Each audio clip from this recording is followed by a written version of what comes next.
Hello everyone, and welcome back to Haunting Words. If you found this video, you're probably looking for something to help you drift off to sleep, and I'm here to deliver. But before we begin, take a moment to like this video and subscribe to the channel. Now, get comfy, turn off the lights, and let your mind wander as I take you through tonight's story. Back when I was fresh out of college, I landed a job as a night shift security guard at St. Vincent's Medical Center, an old hospital on the outskirts of town. The building itself was a relic from the early 1900s, constructed with red bricks that had darkened over time. It had once been a place of pride, a state-of-the-art facility in its prime, but years of poor maintenance had left it in a state of eerie decay. Entire wings had been shut down due to budget cuts, and at night, it felt like I was the only living soul in the entire building. I worked alongside Henry, an older guard who had been with the hospital for nearly 3 decades. He was a quiet man, never one to entertain ghost stories or superstitions. "Hospitals are just buildings," he would say whenever I mentioned how unsettling the place felt. "People die everywhere, not just here." But the way he avoided certain floors and never took the elevators alone told me he knew more than he let on. The shifts were long, dull, and predictable. I made my rounds, checked the doors, ensured there were no trespassers, and stared at grainy security footage in a dimly lit office. The hospital still had a few functioning departments, maternity, and a handful of patient rooms, but entire floors were left in darkness, abandoned and forgotten. The third floor was the worst. It had been shut down years ago due to structural issues, but rumors among the staff hinted at something else. Some nurses whispered about strange noises coming from the empty rooms, call bells ringing from beds that no longer existed, and cold spots that left even the most skeptical doctors unnerved. I didn't believe in ghosts, but that changed after my first month on the jobs. That night, everything started as usual. I arrived at 11 p.m., grabbed a coffee from the vending machine, and settled into the security office. The monitor flickered, showing empty hallways, dimly lit corridors, and the occasional nurse moving between rooms. Henry was finishing up his shift, giving me the usual rundown. "Stay out of the third floor," he muttered before grabbing his coat. It was an odd thing to say. Normally, he gave a half-hearted "good luck" or a simple "see you in the morning." But this time, there was something in his tone, something I didn't quite understand. "Why?" I asked. Henry shook his head, his fingers gripping the door handle a little too tightly. "Just don't." And with that, he left. For the first few hours, nothing seemed out of place. The cameras showed nothing unusual. The emergency room had its usual late-night rush, and the halls remained quiet. I walked my rounds, my flashlight cutting through the dimly lit corridors. The 5th floor, where the few remaining patients stayed, was silent. The 2nd floor, where the administration offices were located, was just as lifeless as always. Then there was the 3rd floor. Even though I had no reason to go there, my gut told me to avoid it. The hospital had cut power to that wing years ago, and the doors were supposed to be locked. But as I passed by the stairwell leading up to it, I felt a chill crawl up my spine. The air was heavy there, different. The fluorescent lights flickered, and the silence was almost deafening. I kept walking. By 2 a.m., my shift had settled into its usual monotony. I sat in the office, watching the cameras, sipping coffee, and fighting the urge to nod off. Then, something caught my eye. A movement. A flicker of something on one of the monitors. I leaned closer. The feed showed the 3rd floor hallway, which should have been empty. No power, no staff, no patients. But on the screen, the elevator doors leading to that floor slowly slid open. There was no one inside. I sat frozen, my mind scrambling for a logical explanation. Maybe a malfunction? Maybe the system had glitched? Then, the motion sensor alert flashed. Someone, or something, had stepped into view. I grabbed my flashlight and radio, my heartbeat hammering in my chest. My rational mind told me to ignore it. Henry had warned me, but I couldn't just sit there. If someone had broken in, it was my job to deal with it. I made my way toward the elevator. The hospital was eerily quiet, the air thick with something I couldn't name. I reached the closed elevator doors, hesitated for a moment, then pressed the button. The doors slid open. Nothing. An empty elevator, just as the camera had shown. But as I stepped forward, the hairs on the back of my neck stood up. The air inside was freezing, unnaturally so. I hesitated. Then, my radio crackled to life. A voice, distorted, barely audible. "Help me." My blood turned to ice. The sound had come from the third floor. I should have turned back. I should have gone straight to the office, called Henry, and ignored whatever was up there. But I didn't. Instead, I stepped into the elevator. As the elevator doors slid shut, a weight settled in my chest, a feeling I couldn't shake. The cold air inside the elevator was unnatural, thick and heavy, like it had been pulled straight from a winter night. My breath came out in a visible puff, and a sharp chill ran down my spine. I reached out to press the 2 button, desperate to return to the security office, but my fingers hesitated over the 3. The radio's voice still echoed in my ears. "Help me." I exhaled sharply. Maybe someone had actually gotten onto the 3rd floor. Maybe a staff member had ignored protocol and wandered up there, or worse, someone had broken in. That was my job, wasn't it? To make sure the building was secure? With a reluctant sigh, I pressed 3. The elevator shuddered. The feeling was subtle, like a mechanical hiccup, but noticeable enough that I took a step back. The old wiring in this building wasn't the best. Malfunctions weren't uncommon. Still, something about the way the metal groaned around me felt wrong. Then, the overhead light flickered. I swallowed hard, forcing myself to stay calm. Electrical issues, that's all it is. But my stomach twisted when the elevator doors slid open. The 3rd floor was just as abandoned as I remembered. Dim emergency lights barely illuminated the hall, casting long, unnatural shadows against the peeling wallpaper. The place smelled old, stale air mixed with something faintly medicinal. I stepped out slowly, my boots echoing against the tiled floor. The air was even colder here. Still, the kind of silence that makes your skin crawl, like something is just out of sight, watching. I tapped my radio. "This is security. If anyone is on the 3rd floor, you need to identify yourself. This area is off limits." "Silence!" I gripped my flashlight a little tighter and walked forward. The hallway stretched out in both directions, lined with empty patient rooms. Some doors were shut, others slightly ajar. The old hospital beds inside were covered with dusty white sheets, their metal frames reflecting my light in small glints. Then I saw it. A wheelchair, sitting in the middle of the hallway, facing me. I froze. It hadn't been there before. Every muscle in my body tensed as I scanned the space around me. There was no sign of movement, no sign that anyone had been there. The dust on the floor was undisturbed, but the wheelchair was there, waiting. I took a slow step forward, my boots crunching softly against the old tiles.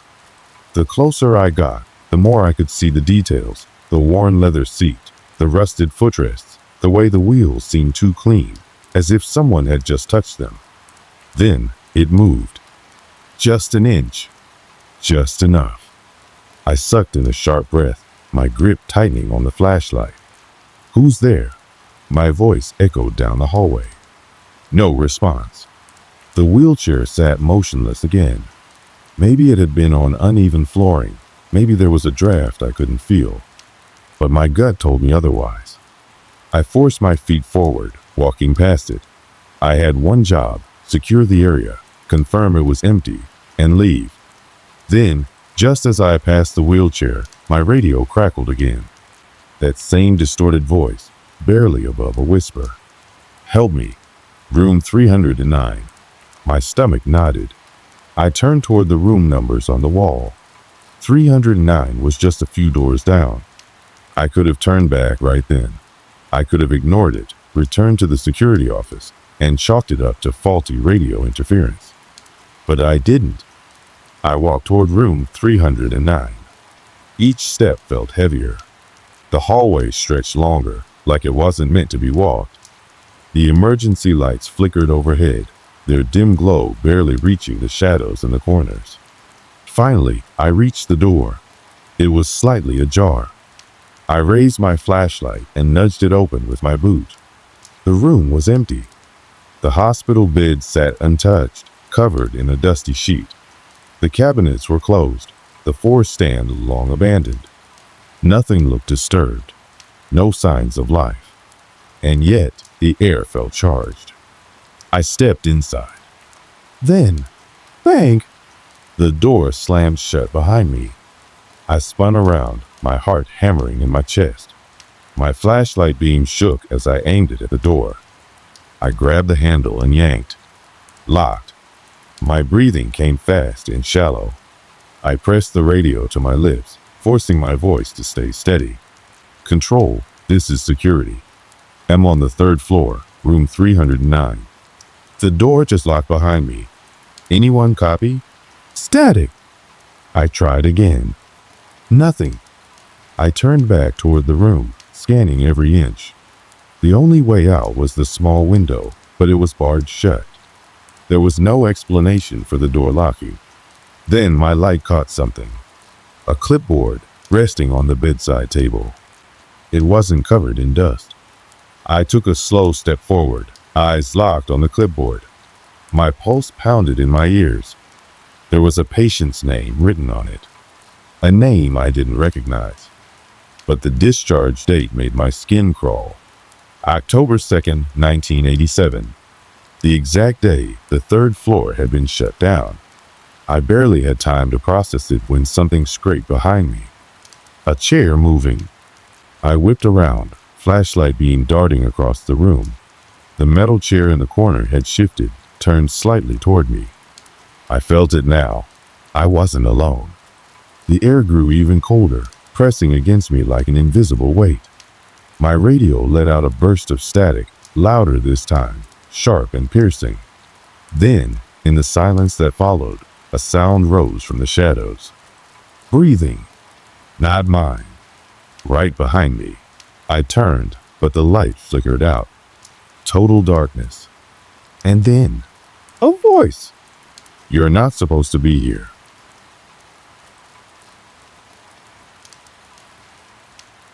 The darkness around me was absolute. My flashlight refused to turn back on, and the emergency lights in the hallway had dimmed even further, barely casting a glow beneath the door. The room felt smaller, the air thicker, pressing in around me as if the walls themselves had shifted closer. But that wasn't the worst part. It was the breathing. I could hear it, slow and deliberate, inches away. My instincts screamed at me to move, to get out, but my body locked up. My fingers curled around my radio, gripping it tight, but I didn't press the button. What would I even say? Then, a whisper, right by my ear. Leave! I threw myself forward, reaching blindly in the dark until my fingers found the door handle. I twisted it hard. Still locked. My heart pounded so hard I could hear it in my skull. My other hand fumbled for my security keys, the cold metal slipping between my slick fingers.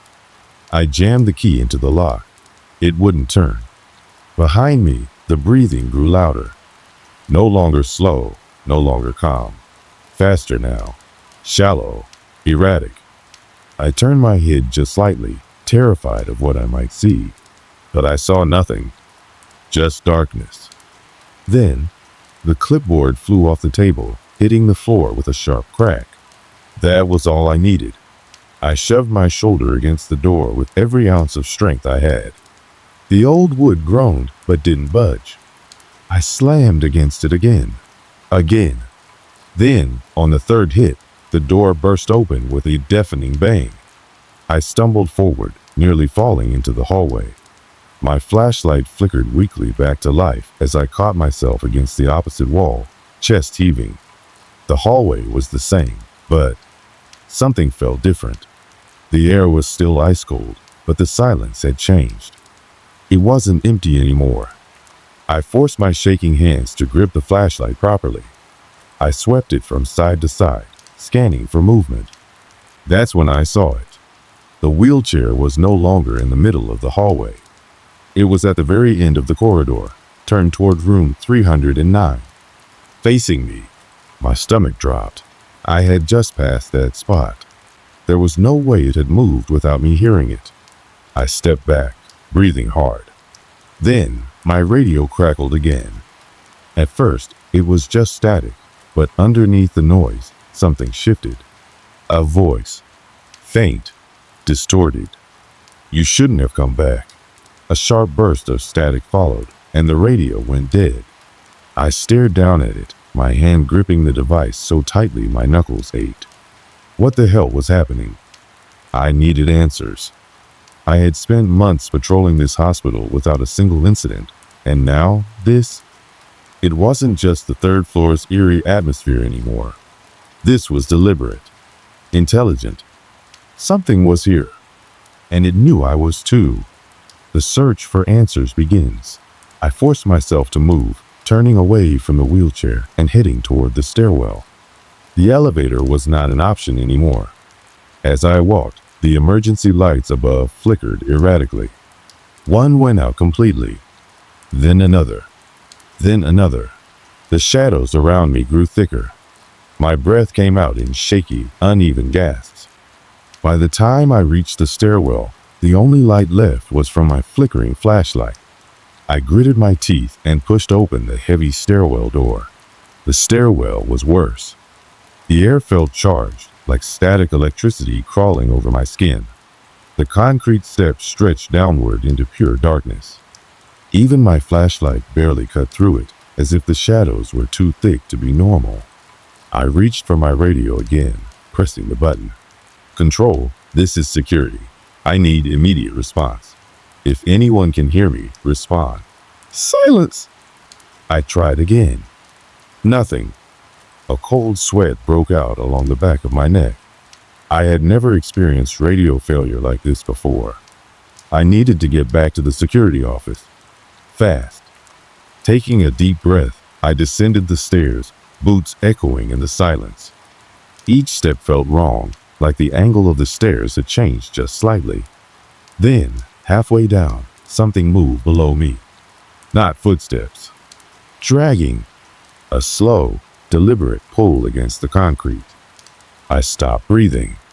The sound came from the landing just below me. I aimed my flashlight, heart hammering in my chest. At first, I saw nothing, just the empty landing.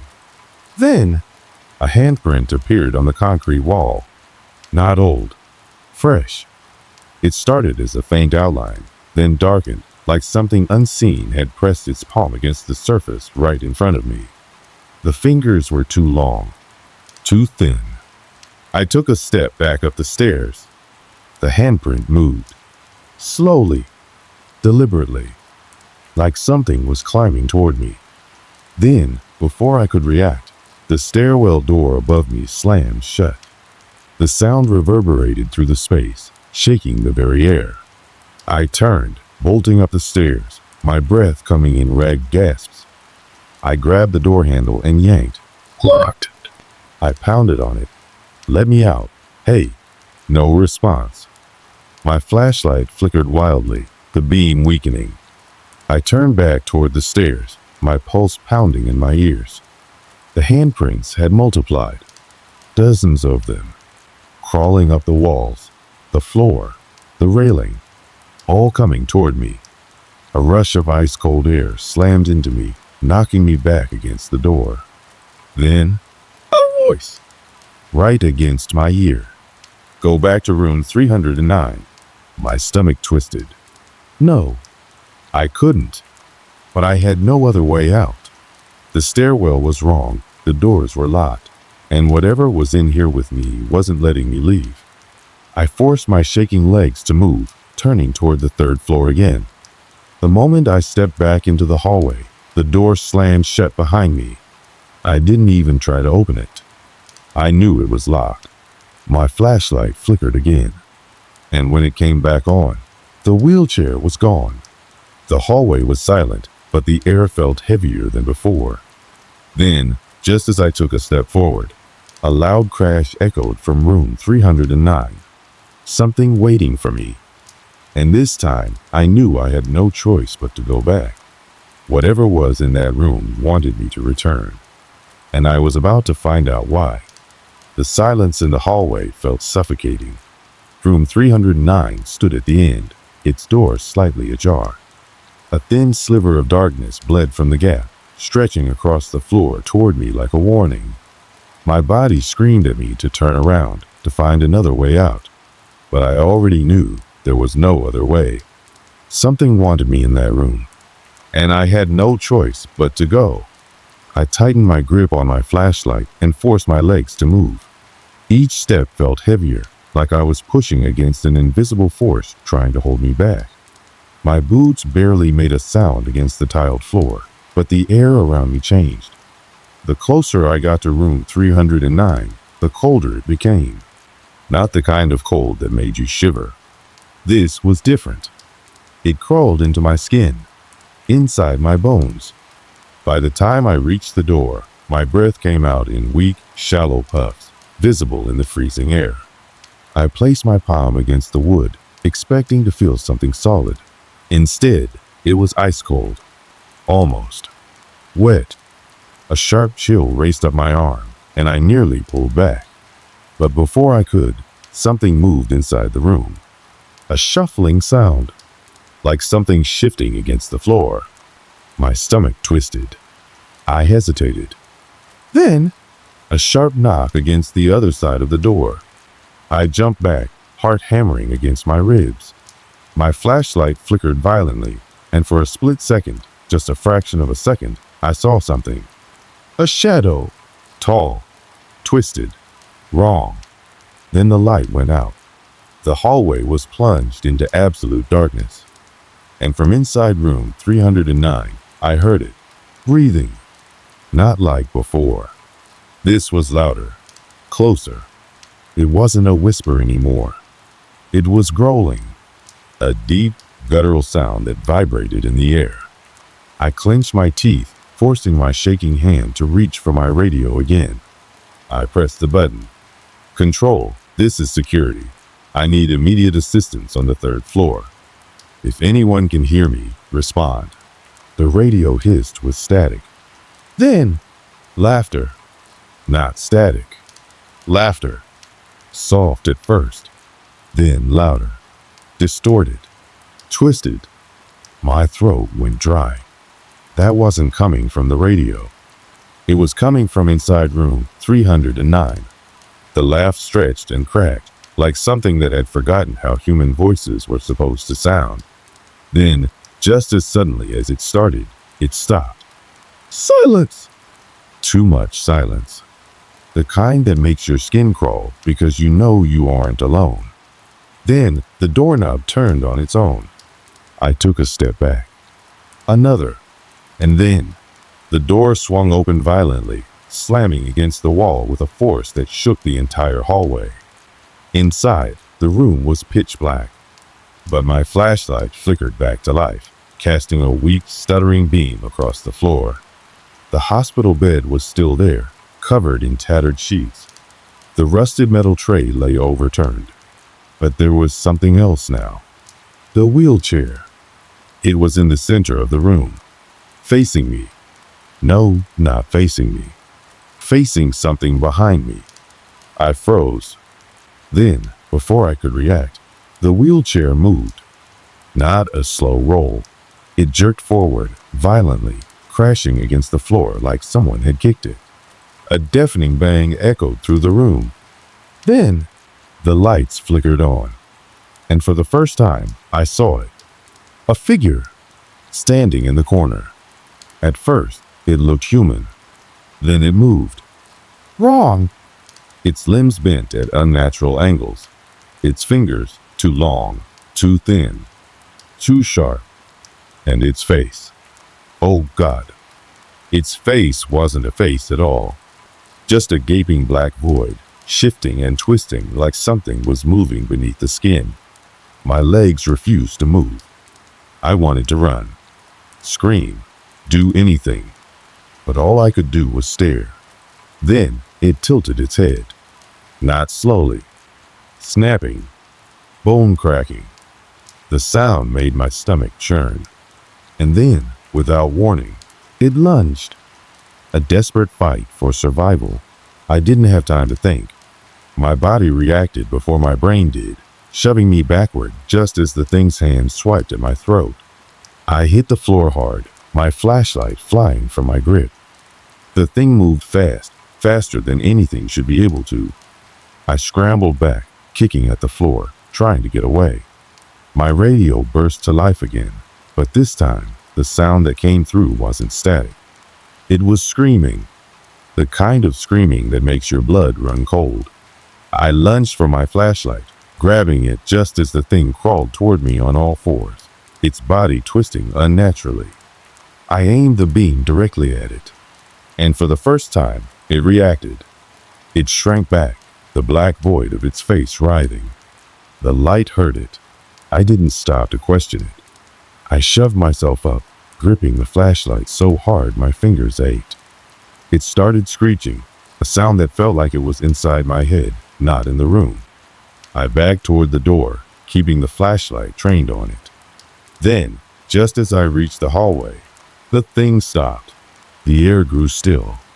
And then, it smiled. I don't know how. It had no face, but I felt it smile. Then, the lights went out again.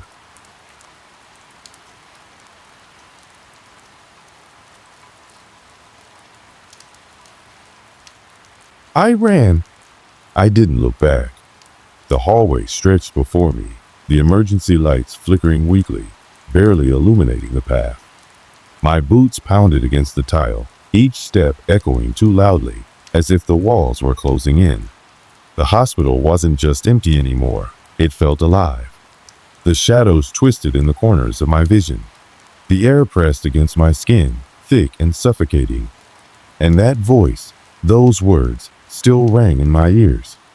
You belong here now. No. No, I didn't. I forced my legs to move faster, my breath coming in ragged gasps. The stairwell was just ahead. If I could get downstairs, get outside, it'd be fine. It'd be out. But then, the lights went out again, and the hallway collapsed into darkness. My chest tightened. I could hear something behind me. Not footsteps. Something dragging, like nails scraping across the tile. I didn't stop. Didn't breathe. I slammed into the stairwell door, shoving it open so hard that it crashed against the wall. My flashlight beam jittered across the steps. The door swung shut behind me with a heavy, final-sounding thud. For a second, I stood there, chest heaving. Then, through the heavy silence, I heard it. On the other side of the door. A slow, deliberate knock. Then another. Then, scraping. Fingernails, or something worse, dragging across the metal. My stomach clenched. I couldn't stay here. I turned and took the stairs 2 at a time, gripping the railing for support. The stairwell felt endless, twisting downward like a spiral into nothingness. But then, finally, the lobby. I burst through the last door, stumbling into the open space. My flashlight flickered, its beam shaking as I scanned the room. It was exactly as it left it. The broken reception desk, the overturned chairs, the massive glass doors leading to the outside world. I was almost free. I ran toward the doors, barely stopping myself from crashing through. My hands hit the cold glass, shoving. Nothing. The doors didn't budge. My stomach twisted. I pushed again. Harder. Locked. No. I slammed my fist against the glass, panic clawing up my throat. I could see the parking lot right outside, the streetlights glowing dimly in the distance. So close. Then, a reflection. Not mine. Something behind me. standing in the middle of the lobby. I didn't turn around. I couldn't. Every instinct screamed not to move. The glass was cold against my forehead as I stared at the reflection. It wasn't human. Not anymore. The figure stood perfectly still, its head tilted at that unnatural angle again. And then it did something worse. It lifted its hand, slowly, deliberately, and pressed it against my reflection. Not the glass, the reflection. And as soon as it did, the light snapped on. The room was empty. No figure, no sound, just me, alone. The doors were unlocked. I didn't hesitate. I shoved them open and ran into the parking lot, gasping in the cold night air. I didn't stop until I reached my car. My hands shook as I fumbled with the keys, throwing myself inside and locking the doors. The hospital loomed behind me, its dark windows staring like watchful eyes. I gripped the wheel, my pulse thudding in my ears. Then, my radio crackled. I hadn't touched it. The static shifted, forming something almost like words. Then, just as quickly, it cut out. Silence! I put the car in drive and peeled out of the lot. I didn't stop until I was miles away. The aftermath. Some things never let go. I never went back to that hospital. I quit the next day. No explanation. No notice. I didn't care about the paycheck. I just wanted to be as far away from that place as possible. But the worst part, it didn't end there. The first few nights, I couldn't sleep. Every time I closed my eyes, I saw that figure standing in the hallway, its faceless head tilting in the dark. Then came the dreams. I was back in the hospital, wandering the hallways. But this time, the doors wouldn't open, and I wasn't alone. Something was always behind me. I never saw it, but I could hear it. Breathing, dragging, waiting. And every time I woke up, heart pounding, drenched in sweat, I swore I could still hear it. For weeks, I ignored it, told myself it was just leftover fear. Just my brain playing tricks on me. Until one night, when I heard it for real. Not in my dreams, not in my head, but right outside my bedroom door. A slow, deliberate knock. And then, a voice. Not loud, not a whisper, just a single sentence, spoken in that same distorted, twisted tone. You belong here now. The knock still echoed in my ears. The voice, that voice, twisting its way into my skull. You belong here now. No, I didn't. I clenched my hands into fists, my body frozen in bed, my eyes locked on the door. It was just a door, just wood and metal, nothing else. But the air in the room had shifted. It felt wrong, thick, heavy, like something unseen had slipped inside with me. I wanted to reach for my phone, call someone, call anyone.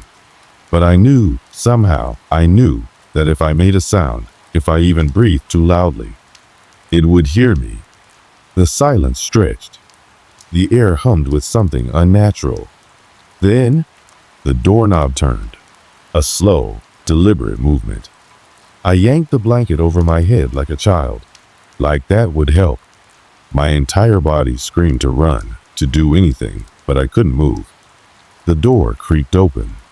A whisper of air rushed in, colder than it should have been. And then, nothing. No footsteps. No breathing. Just stillness. I wanted to look. Every nerve in my body screamed daunt, but my mind, it needed to know. I lowered the blanket an inch. The room was empty. The door was wide open. And that was worse, because that meant whatever had been outside was inside now. I didn't sleep. I couldn't. I lay there, frozen, staring at the ceiling until the first light of morning crept through my blinds. And when I finally got up, when I forced myself to walk to the door, to step into the hallway, Nothing was out of place. No signs that anyone had been there. But I knew, the haunting that never left. That was 6 months ago. I moved. New apartment. New city. As far away from that hospital as I could get. But it doesn't matter. Because whatever I brought back with me, it followed. The knocks still come at night. Always at 3:17 a.m. Always 3 slow taps. And that voice, it doesn't speak often. But when it does, it always says the same thing. You belong here now. I don't answer. I don't open the door. But I know one night I might not have a choice. And I know when that happens, when I finally open that door,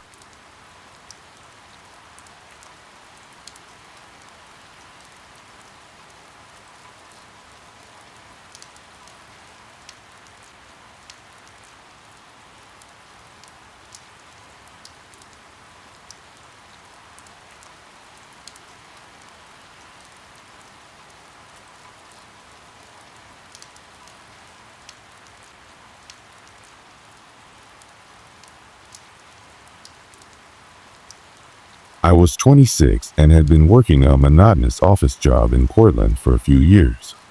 Sitting behind a desk for 8 hours a day, staring at spreadsheets, answering emails, it was draining. I lived for the weekends, the only time I could escape the endless cycle of work and sleep. That's why, when my best friend suggested a camping trip, I jumped at the chance.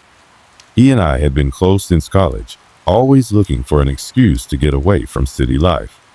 He was the outdoorsy type, the kind of guy who knew how to start a fire with just a knife and some dry bark. Me? Not so much. But I liked the idea of disconnecting, of spending a few days in the wilderness with nothing but the stars overhead and the sound of the wind in the trees.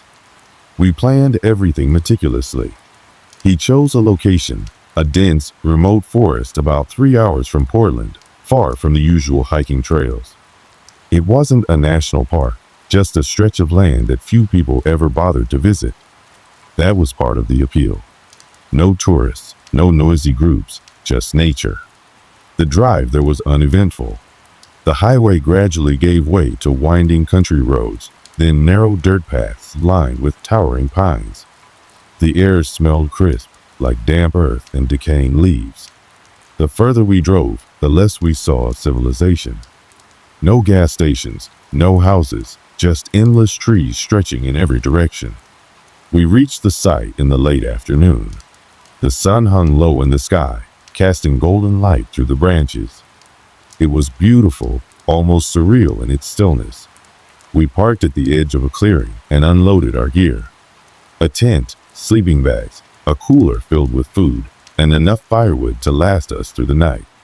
As we set up camp, I took in the silence. No distant hum of traffic, no voices, not even the sound of birds. It was almost too quiet. I brushed it off as my city instincts kicking in. I wasn't used to real wilderness. We built a fire, cooked dinner over the flames, and spent the evening talking about nothing and everything. The kind of conversation that only happens when you're miles away from responsibilities. The crackling of the fire was the only sound around us, filling the empty space between our words. As the night stretched on, the temperature dropped. The wind picked up, rustling the leaves, carrying with it a strange, earthy scent. Not unpleasant, but different. Like something old, something forgotten. I didn't mention it. Neither did he. We stayed up late, watching embers float into the night sky, talking about life, work, old memories. Eventually, exhaustion won, and we climbed into the tent. I lay there, listening to the wind in the trees, the distant creaking of branches.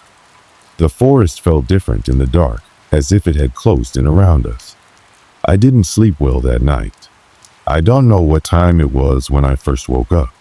The fire outside had died down to a faint orange glow, and the tent was filled with the muffled rustling of leaves. The air was colder than before, seeping through the fabric and biting at my exposed skin. I pulled my sleeping bag tighter around me and tried to go back to sleep. Then I heard it. A sound, faint but distinct. A crunching noise like footsteps on dry leaves. Slow, deliberate. At first, I thought it was my friend. Maybe he had woken up to use the bathroom or get something from the car. But when I turned my head, I could make out his shape in the darkness, lying still in his sleeping bag. He was breathing steadily, deep in sleep. The footsteps continued. They weren't close, but they weren't far either. Somewhere just outside the clearing, beyond the dim circle of dying firelight. I held my breath, listening. It could have been an animal, a deer maybe, or something smaller, moving cautiously through the undergrowth. But something about the pace felt wrong, too slow, too measured.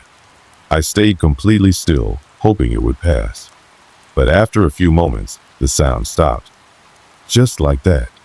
No fading into the distance, no final rustle of leaves. Just silence. I waited. 5 minutes. 10. Nothing. Eventually, I convinced myself it was nothing. Probably my half-asleep brain playing tricks on me. The forest was full of noises, after all. I forced myself to relax, closing my eyes and listening to my friend's breathing. Then the whisper came. It was soft, barely audible over the wind. A voice. A single word stretched into the night. Hello. Every muscle in my body locked up. It had come from outside the tent. Not close, but not far. Just beyond the fire, somewhere in the trees. I stopped breathing. My heart pounded so hard I could hear it in my ears. It had to be my imagination. Had to be. But the longer I lay there, the more certain I was that I hadn't imagined it. I wanted to wake my friend, but what would I even say? That I'd heard a voice? That I thought someone was out there? It sounded ridiculous. Maybe it was ridiculous. The wind could play tricks on the mind, twisting through the branches in ways that made it sound like words. I squeezed my eyes shut and told myself to sleep. But I didn't. Morning came slowly. When I finally crawled out of the tent, the forest looked normal. Sunlight filtered through the trees, casting long shadows across the clearing. The air was crisp, carrying the scent of pine and damp earth. Birds chirped somewhere in the distance. Everything looked the same, felt the same, but I didn't. My friend was already up, crouched by the fire pit, trying to get the embers going again. He looked up as I stepped out, stretching the stiffness from my limbs. "Sleep well?" he asked, voice still groggy. I hesitated. "Yeah. You?" He shrugged. "Not bad. Got cold around 3 though. Should have packed an extra blanket." I nodded, but didn't say anything. There was no point in bringing it up. It had been nothing. Just my mind playing tricks on me. We ate breakfast, instant coffee, and some protein bars, then started preparing for the day. We had planned to hike deeper into the forest, find a good fishing spot, and maybe explore some of the old, abandoned logging roads that ran through the area. But as we packed up, I kept glancing toward the trees. I didn't feel watched, exactly. But there was something off. Something I couldn't quite put into words. We left camp around noon, following a narrow, overgrown trail that wound through the forest. The trees stretched high above us, their branches tangled like skeletal fingers. It was quiet. Too quiet. No birds, no insects, just the sound of our boots crunching against the dirt. Every now and then, my friend would say something, pointing out an old tree, making a joke about how out of shape I was, but I barely responded. My mind kept drifting back to the voice. Had it really been the wind? I wanted to believe that, needed to, but something in my gut told me otherwise. We walked for hours, pushing deeper into the forest. The further we went, the denser it became. The trees loomed taller, their twisted branches forming a canopy that blocked out most of the sunlight. Shadows stretched across the trail, flickering with every shift of the winds. I kept my eyes on the ground, focusing on my footsteps, but the silence pressed in around me. It wasn't normal.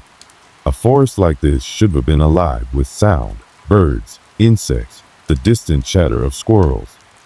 But there was nothing, just a rhythmic crunch of our boots and the occasional snap of a branch underfoot. After a while, my friend spoke. "Something feels weird." I looked up. "What do you mean?" He stopped walking, glancing around as if he wasn't sure how to explain.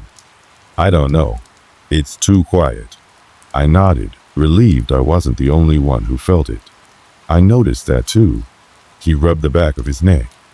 "Could be a predator nearby. Bears, maybe. Sometimes animals go silent when they sense something dangerous." I swallowed. That didn't make me feel any better. We kept walking, but the unease didn't go away. If anything, it got worse. I started to notice other things too, small, almost insignificant details that wouldn't have meant anything on their own, but together set my nerves on edge. The trees seemed wrong. I couldn't explain it, but something about them felt unnatural. The bark was cracked and split in places, dark stains running down the trunks like old wounds. Some of the branches were twisted at odd angles, as if they'd been deliberately bent. And then there were the scratches. At first, I thought they were from animals, maybe bears sharpening their claws. But the longer I looked, the less that made sense. The marks were too deep, too precise. Long, jagged gashes carved into the wood, some running high up the trunks, others etched near the base. My friend noticed them too. "This is weird," he muttered, running his fingers over one of the scratches. "Doesn't look natural." I didn't say anything. My stomach felt tight. We kept moving, but the tension between us grew. Neither of us said it out loud, but we both knew something wasn't right. Then, about an hour later, we found the bones. They were scattered just off the trail, half buried beneath a layer of dead leaves. At first, I thought they were just animal remains, a deer, maybe, or a raccoon. But as we got closer, I realized how wrong I was. The bones were clean, too clean. No fur, no remnants of flesh, no signs of decay. Just pale, smooth bone, as if they'd been sitting there for years. And they were arranged. Not randomly. Not the way you'd expect from an animal that had died naturally. They were placed in a pattern. A rough, uneven shape. A symbol. My friend stared at them, his face pale. "What the hell is this?" I didn't have an answer. A chill ran down my spine as I crouched down, tracing the edges of the bones with my eyes. It wasn't a perfect shape, but it looked deliberate. That was when the smell hit me. What? Not fresh, not overwhelming, but there, lingering in the air like something had been dead for a long time. The kind of smell that clung to the back of your throat. I stood up quickly, my stomach twisting. "We should go." My friend hesitated, then nodded. "Yeah, let's go."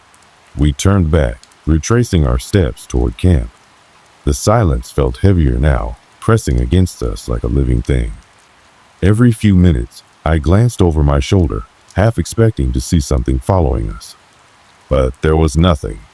Only trees. Only shadows. Only that suffocating, unnatural quiet. We walked faster. By the time we reached camp, the sky had started to darken.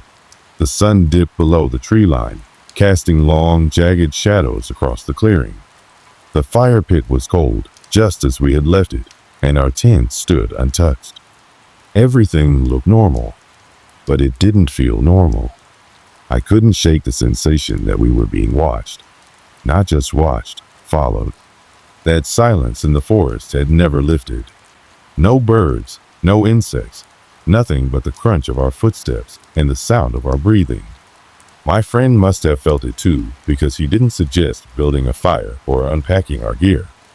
Instead, he stood there, arms crossed, scanning the trees like he expected something to step out at any moment. "We need to leave," I said, my voice lower than I intended. He nodded. "Yeah, let's pack up and go." Neither of us wanted to stay another night. We had planned to camp for 3 more days, but that no longer mattered.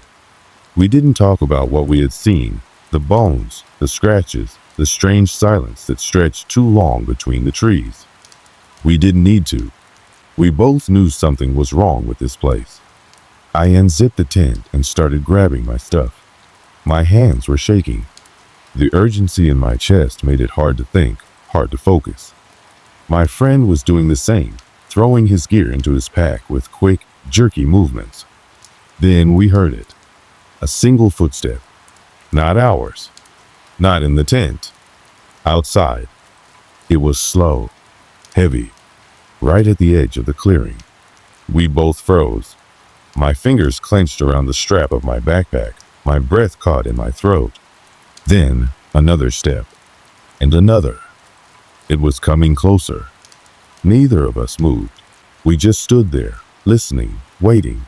The fire pit was in front of us, the trees beyond that. The footsteps stopped just beyond the light's reach, swallowed by the shadows.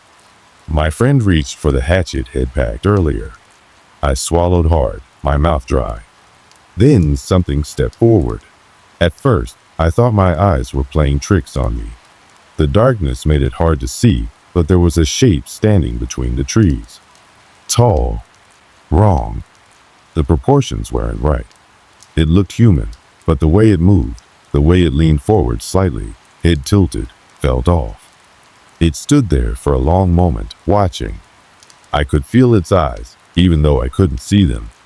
A sickening wave of nausea rolled through my stomach. My legs locked up. My breath came out in shallow gasps. Then it took another step. The fire pit's faint glow barely touched it, but I saw enough. Its limbs were too long. Its arms hung just a little too low. Its head cocked unnaturally to the side, like it was studying us. Then it spoke. A low, familiar voice. "Hello." I felt my stomach drop. It was the same voice from the night before.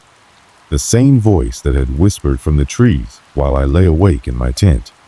I wanted to run. I wanted to scream, but I couldn't move. My friend grabbed my arm, his grip tight enough to hurt. "We need to go," he whispered. I forced myself to nod. We didn't pack the rest of our gear. We didn't even look back.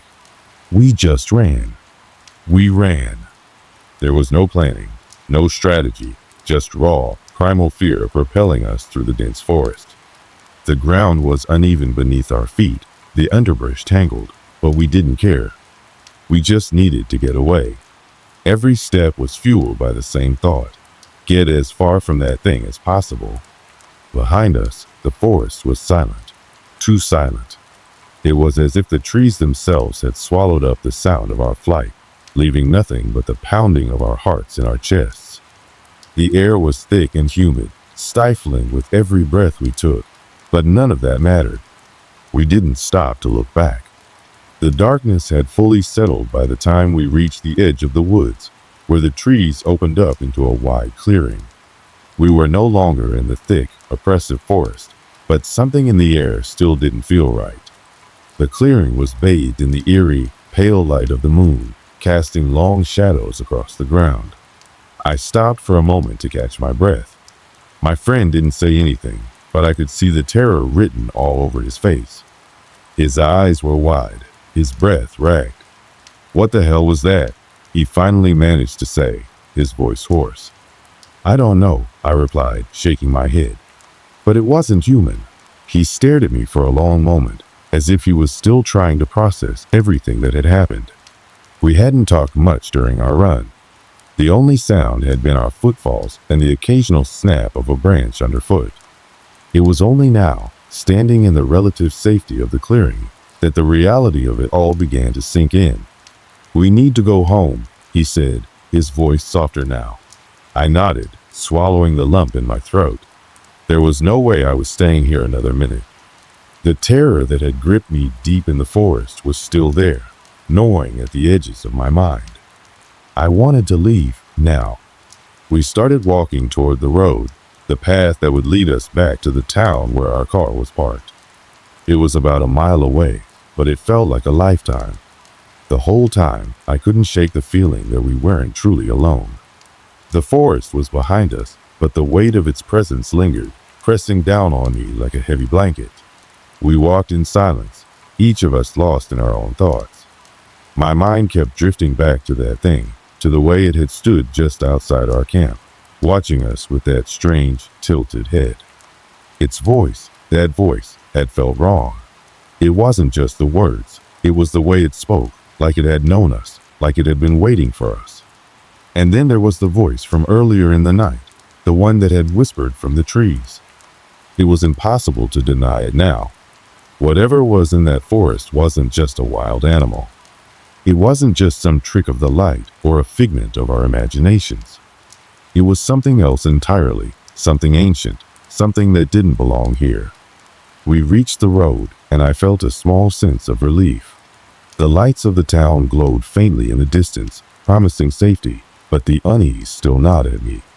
I couldn't help but look over my shoulder, half expecting to see that thing following us, its twisted form lurking just beyond the tree line. We reached the car. I didn't say anything as I unlocked the doors, but my friend hesitated before getting in. He was looking around, scanning the area as though he expected something to leap out of the shadows. "You okay?" I asked, feeling a little uneasy myself. He nodded slowly. "Yeah, I think so. Just want to get the hell out of here." I didn't argue. I started the car, and we drove away from the forest without looking back. The engine hummed steadily beneath us, but I couldn't shake the sense of dread that still lingered in the air. The entire drive back, neither of us spoke. The roads were dark, the occasional street lamp casting faint pools of light across the pavement. The silence in the car was suffocating, heavy with the weight of the things we had seen and heard. We didn't stop to talk about it. Not then. Not right away. When we finally reached the town, we both felt a sense of relief. It was as if the normalcy of the streetlights, the cars passing by, the distant hum of traffic, could somehow push the fear we had felt in the woods back into the depths of our minds. But it didn't quite work. The forest had followed us. That night, neither of us could sleep. I lay in bed, staring at the ceiling, hearing the silence in my room the way I had heard it in the forest. I could almost feel that presence, just beyond the walls of the house, waiting, watching, and I knew it wouldn't let us go. The next day, we tried to go on with our lives. We didn't talk about the forest or the thing we had seen, but the air was thick with unsaid words. The small, fleeting moments of normalcy felt fragile, like the smallest disturbance could shatter everything. Weeks passed, and life returned to its usual rhythm. But there were nights when the silence in my room felt too heavy, when I would lie awake, straining to hear anything, to prove that I wasn't still trapped in that haunted forest. The whispers that had followed us, the eyes that had watched us, lingered like an invisible weight. I don't know what we saw that night. I don't know what it was that stalked us in the woods. But I know this, there are places in this world that hold things we're not meant to understand. Things that hide in the dark corners of the earth, waiting for the right moment to reveal themselves.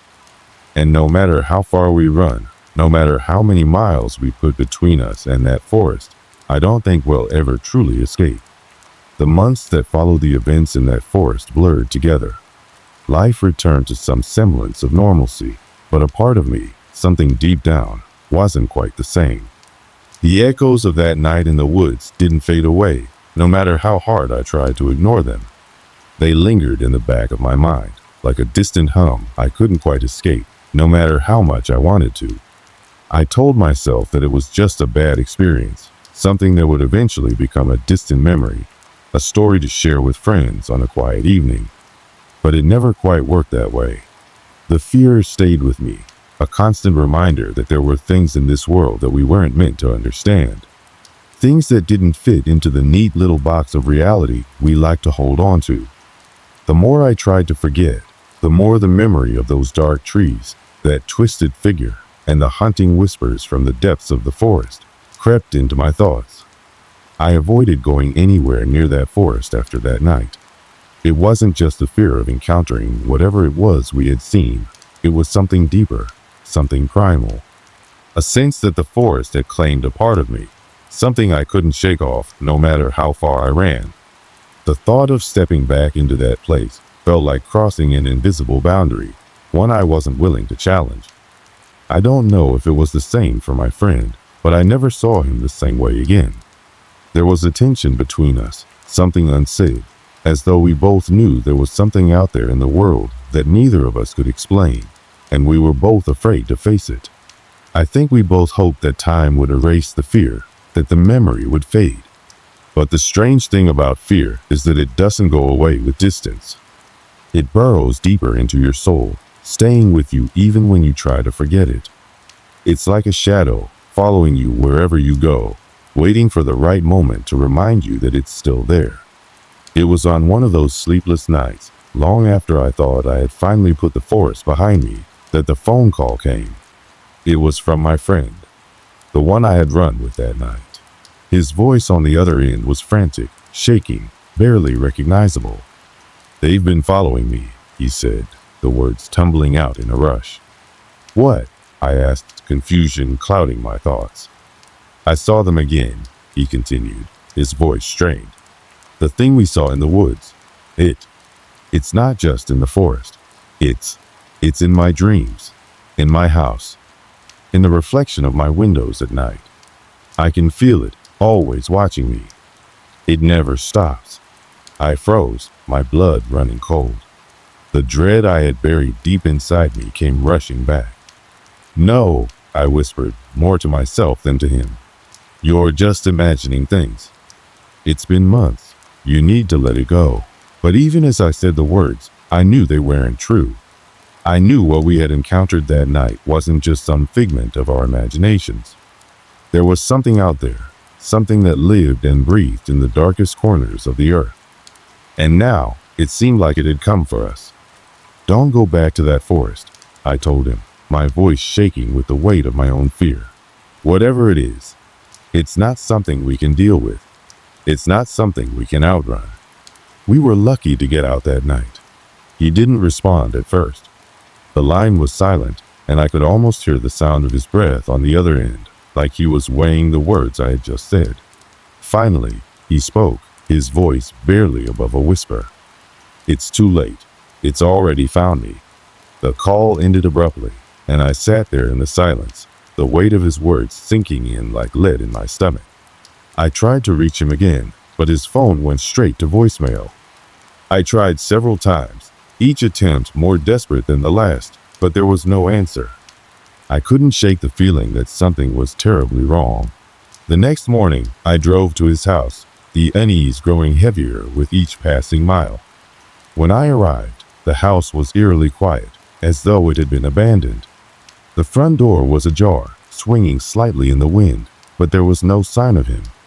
I stepped inside, my heart pounding in my chest.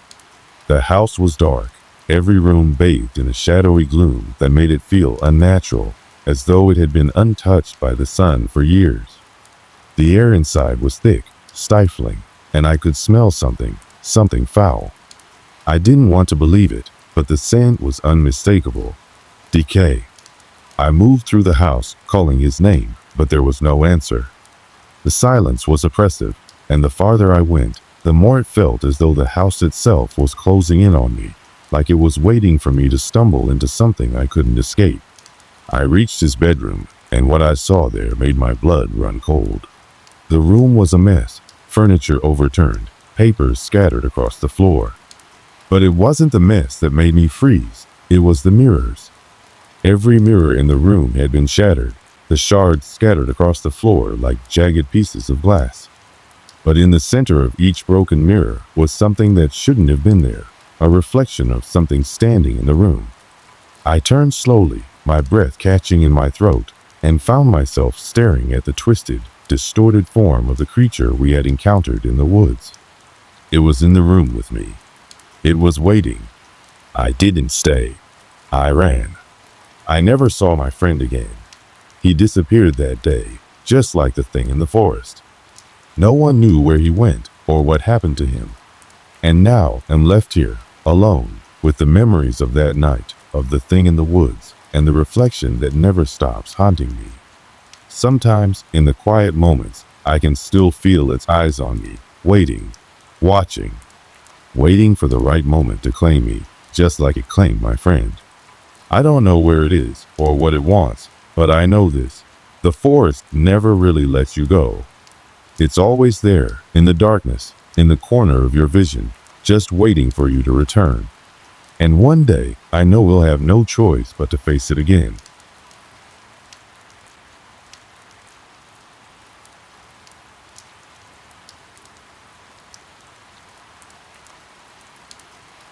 This story starts in a time when I was working as a lighthouse keeper on the remote coast of a small island. I had been assigned to this job after a few years of service in various locations along the coast, but there was something about this place, something about the lighthouse, that made it different. It was an old lighthouse, built in the late 1800s, perched on a jagged cliff with an uninterrupted view of the crashing waves below. The only access was by a long, winding dirt road that would be completely impassable during a storm. The isolation was both peaceful and eerie. The nearest town was miles away, and the only neighbors I had were the occasional fishermen who passed through every now and then. I had been working the night shifts for a few weeks when I first noticed it, the unsettling feeling that something was off. I chalked it up to being overworked or just the side effect of spending so much time in solitude, but there was something in the air here. I was alone, or so I thought. The lighthouse had always been a place of solitude, a place to retreat into your own thoughts. The harsh winds and crashing waves were constant companions, and the hours felt like they stretched on forever. Every night, I climbed the tall spiral staircase to the top to tend to the light. It was a routine I had grown accustomed to. I had a small kitchen in the back of the lighthouse where I could prepare my meals and watch the stormy horizon from the small windows. There was a sort of monotonous calmness to it all. The solitude was what I liked, though. After a long day of maintenance and repairs on the old building, I'd sit with a cup of coffee, stare out at the waves, and enjoy the peace of being so far from the world. But this calmness didn't last long. Not long after I arrived, the strange occurrences started. I remember my first encounter with the lighthouse oddities.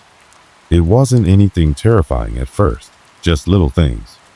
Sometimes the wind would howl through the cracks in the stone walls, almost like a faint voice trying to speak. But I shrugged it off, thinking it was just the structure settling, or perhaps the eerie sounds of the waves crashing against the cliffs. That was the thing about the lighthouse. It had a way of making you feel like you were never truly alone, even if you were the only one there. Some nights, I could feel someone, or something, watching me, but when it turned around, nothing was there. Other nights, I'd hear soft footsteps on the stairs behind me, and I would swear I saw a shadow pass by the doorway. But when I checked, no one was there. It was like the building had a mind of its own. At first, I didn't give these small occurrences much thought. I attributed them to the isolation, the wind, and the strange acoustics of the lighthouse. But as time went on, things began to change. The oddities became more frequent, more intense. It was almost as if the lighthouse was trying to communicate something, trying to warn me. Despite these unsettling moments, I carried on with my work. I'd wake up every morning, well, every afternoon, since my schedule had me working through the night, and go about my routine. It was a lonely existence, but one I had come to accept. After all, I was there to keep the light burning, to ensure that no ship ever wandered too close to the rocks at night. But even as I continued on, the strange feelings and events started to wear on me. The silence of the lighthouse felt less like tranquility and more like something oppressive, something that pressed in from all sides. I couldn't shake the feeling that there was something hidden beneath the surface, something dark and ancient that the lighthouse had been guarding for centuries. There were some nights I couldn't even sleep. It wasn't because of the work or the isolation, no, it was something else. I would lie in bed, staring at the ceiling, and feel a presence in the room with me. It would start as a chill, creeping along the edges of the room, slowly making its way toward me. And no matter how hard I tried to ignore it, I could feel the eyes of something unseen on me. But I never saw anything. I couldn't explain it. The longer I stayed in the lighthouse, the more the unease grew. I wasn't sure if it was just my mind playing tricks on me, or if there was something truly unsettling at the heart of the lighthouse. Whatever it was, I couldn't shake it, and the more I tried to ignore it, the more persistent it became. As I sat at the window one evening, watching the waves crash violently against the rocks below, I saw something that made my heart skip a beat. It was a shadow moving across the cliffs, just outside the range of the lighthouse beam. I rubbed my eyes, thinking I was imagining things, but when I looked again, it was still there. Something was out there. Something I couldn't explain. It was late one evening when the first truly unsettling event occurred. I had just finished my routine maintenance checks and was sitting at the small wooden desk in the corner of the lighthouse's living area. The place was quiet, save for the occasional gust of wind battering the outer walls and the low hum of the light as it turned. The faint smell of salt water and damp wood filled the air, and for a moment, it felt like the world outside had slipped away completely. This, I thought, was the kind of quiet that would soothe any soul. But that night, something was different.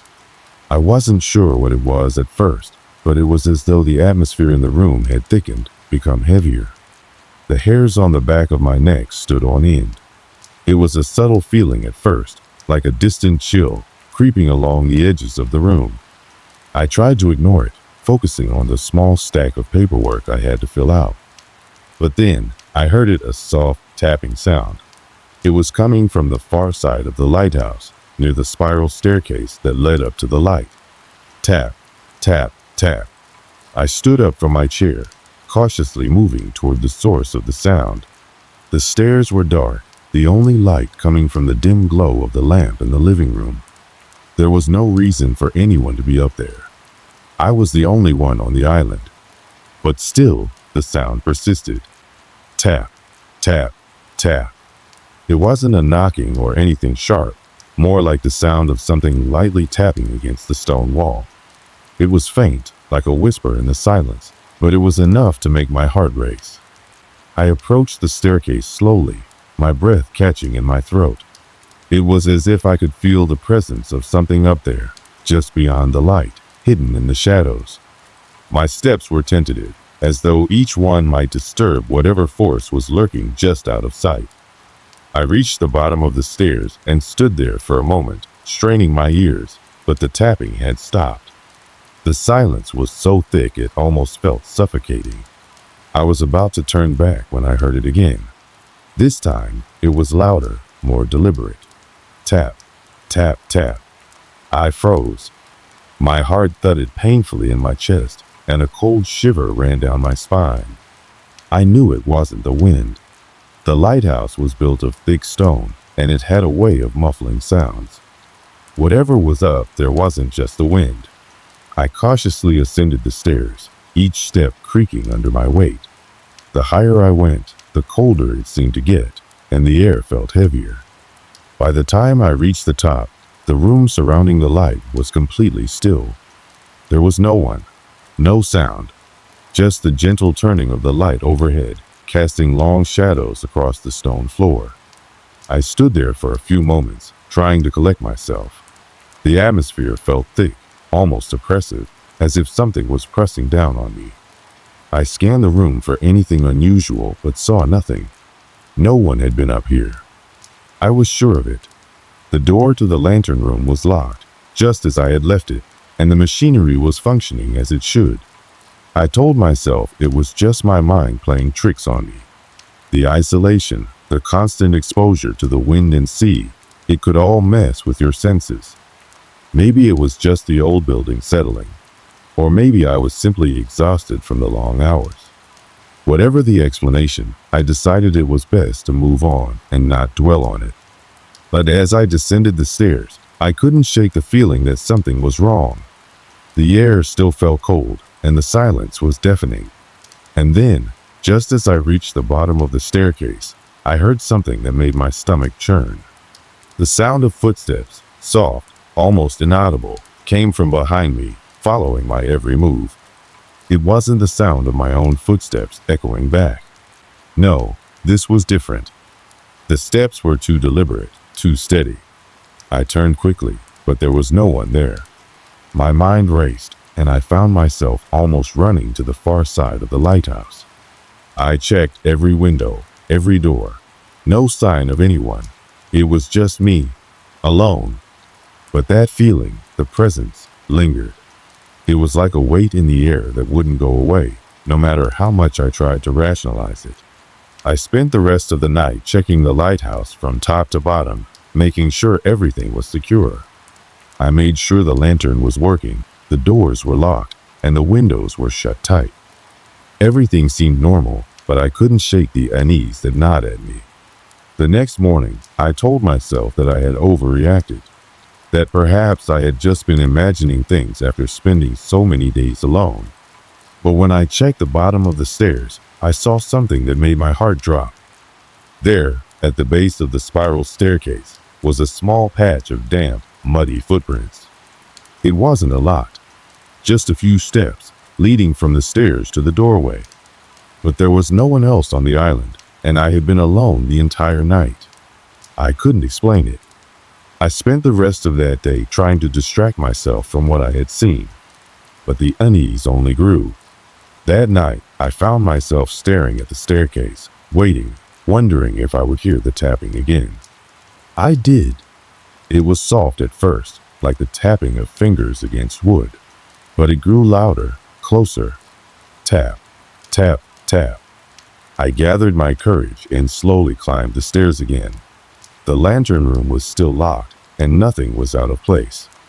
But the cold was unbearable. It wrapped around me like a blanket of dread. I stood there for a moment, my breath catching in my throat. That's when I saw a shadow moving across the floor. It was quick, too quick for me to fully comprehend. But it was there, just for a split second. And then it was gone. I turned around, my heart pounding. I checked the room again, my mind racing, but there was no one there. The light continued to spin above me, casting shadows across the stone walls. But the shadow had vanished, and with it, my sense of safety. It was then that I realized I wasn't alone. The lighthouse had something in it, something old, something that didn't belong. The days following the incident with the footsteps were the hardest. At first, I tried to dismiss it as some form of stress-induced paranoia. Maybe it was just the isolation playing tricks on me, I reasoned. After all, being alone in a lighthouse for days on end, with nothing but the sound of the sea and wind, could easily mess with your mind. But no matter how much I tried to convince myself, there was something about those strange events that wouldn't let go. The coldness that filled the air, the shadows that seemed to move when I wasn't looking, and the constant tapping that echoed through the lighthouse, it all began to feel too real. It started with the tapping again. The soft, rhythmic sound came on the third night after the first incident, but this time it was different. It wasn't just coming from the stairs anymore. The tapping was coming from all around me. It started softly in the living room, just behind me, as I sat at the table trying to write. Tap, tap, tap. I looked around, half expecting to see someone standing there, but the room was empty. The same empty room that had been so comforting just days before. But now it felt suffocating. I grabbed the flashlight that was always by my side, but the beam of light barely cut through the thickening darkness. The silence was oppressive, and the wind outside had quieted, as though holding its breath. Everything was still, but that tapping persisted. I slowly stood up and moved cautiously toward the kitchen area. The wooden floor creaked under my boots, the only sound breaking the thick, suffocating silence. The flashlight's beam flickered, casting strange, erratic shadows against the stone walls. But as I passed through the narrow hallway, I felt something I couldn't explain. A chill that wasn't just the cold air creeping in from the ocean. No, this was something different. It felt as if someone, or something, was standing right behind me, watching me. I spun around, heart pounding, but there was no one there. Just the empty air. The next few days were a blur of unsettling occurrences. The tapping didn't stop. Every night, it grew louder, more persistent, as though it was following me wherever I went. Sometimes it would be on the stairs, other times it would come from the attic above, where no one could be. On the fourth night, I couldn't take it anymore. I decided to investigate. I needed to know what was going on. So, with a sense of dread creeping up my spine, I made my way to the attic. The door to the attic was small and hidden behind a stack of old equipment that hadn't been touched in years. When I pulled the stack away, the creaking of the floorboards beneath me sounded almost deafening in the quiet house. I grabbed a lantern from the nearby shelf and ascended the steep, narrow stairs. The air up here was musty, filled with the scent of old wood and the salt of the sea that had seeped through the cracks over the years. The attic was cramped, with beams overhead and piles of old furniture scattered throughout the room. A sense of claustrophobia washed over me, and the shadows seemed to stretch and twist with every flicker of the lantern's light. But I wasn't alone.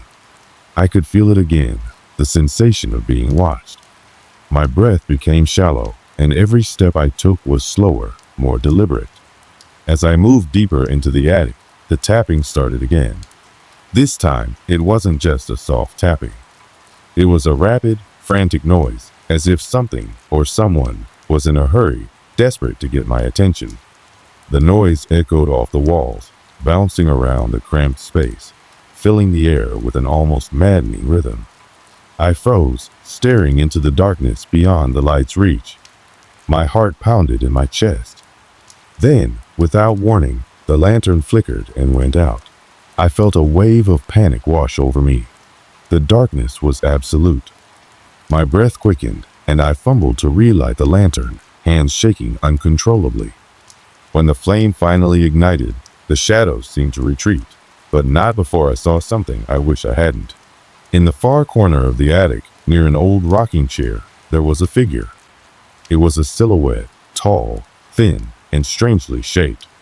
I could see the outline of its form, but not its features. The figure stood still, unmoving, its presence somehow colder than the air around it.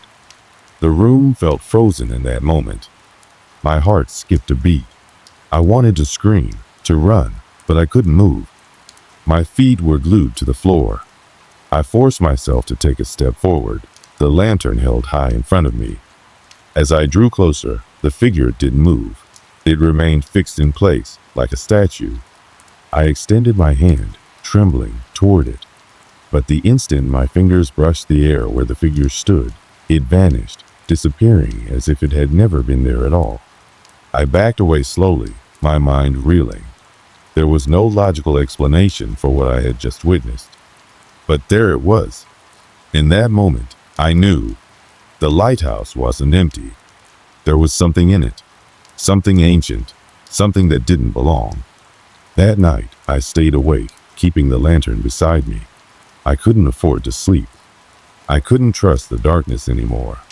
But the tapping continued, louder now, more frantic, and I couldn't stop it. Every time I thought I was safe, the tapping would return, and with it, that cold, suffocating presence. By the sixth day, I had resolved that I would find out what was behind this. I couldn't ignore it anymore. So I gathered all my courage and set out to investigate the history of the lighthouse. I ventured into the small town on the mainland, hoping to find some answers.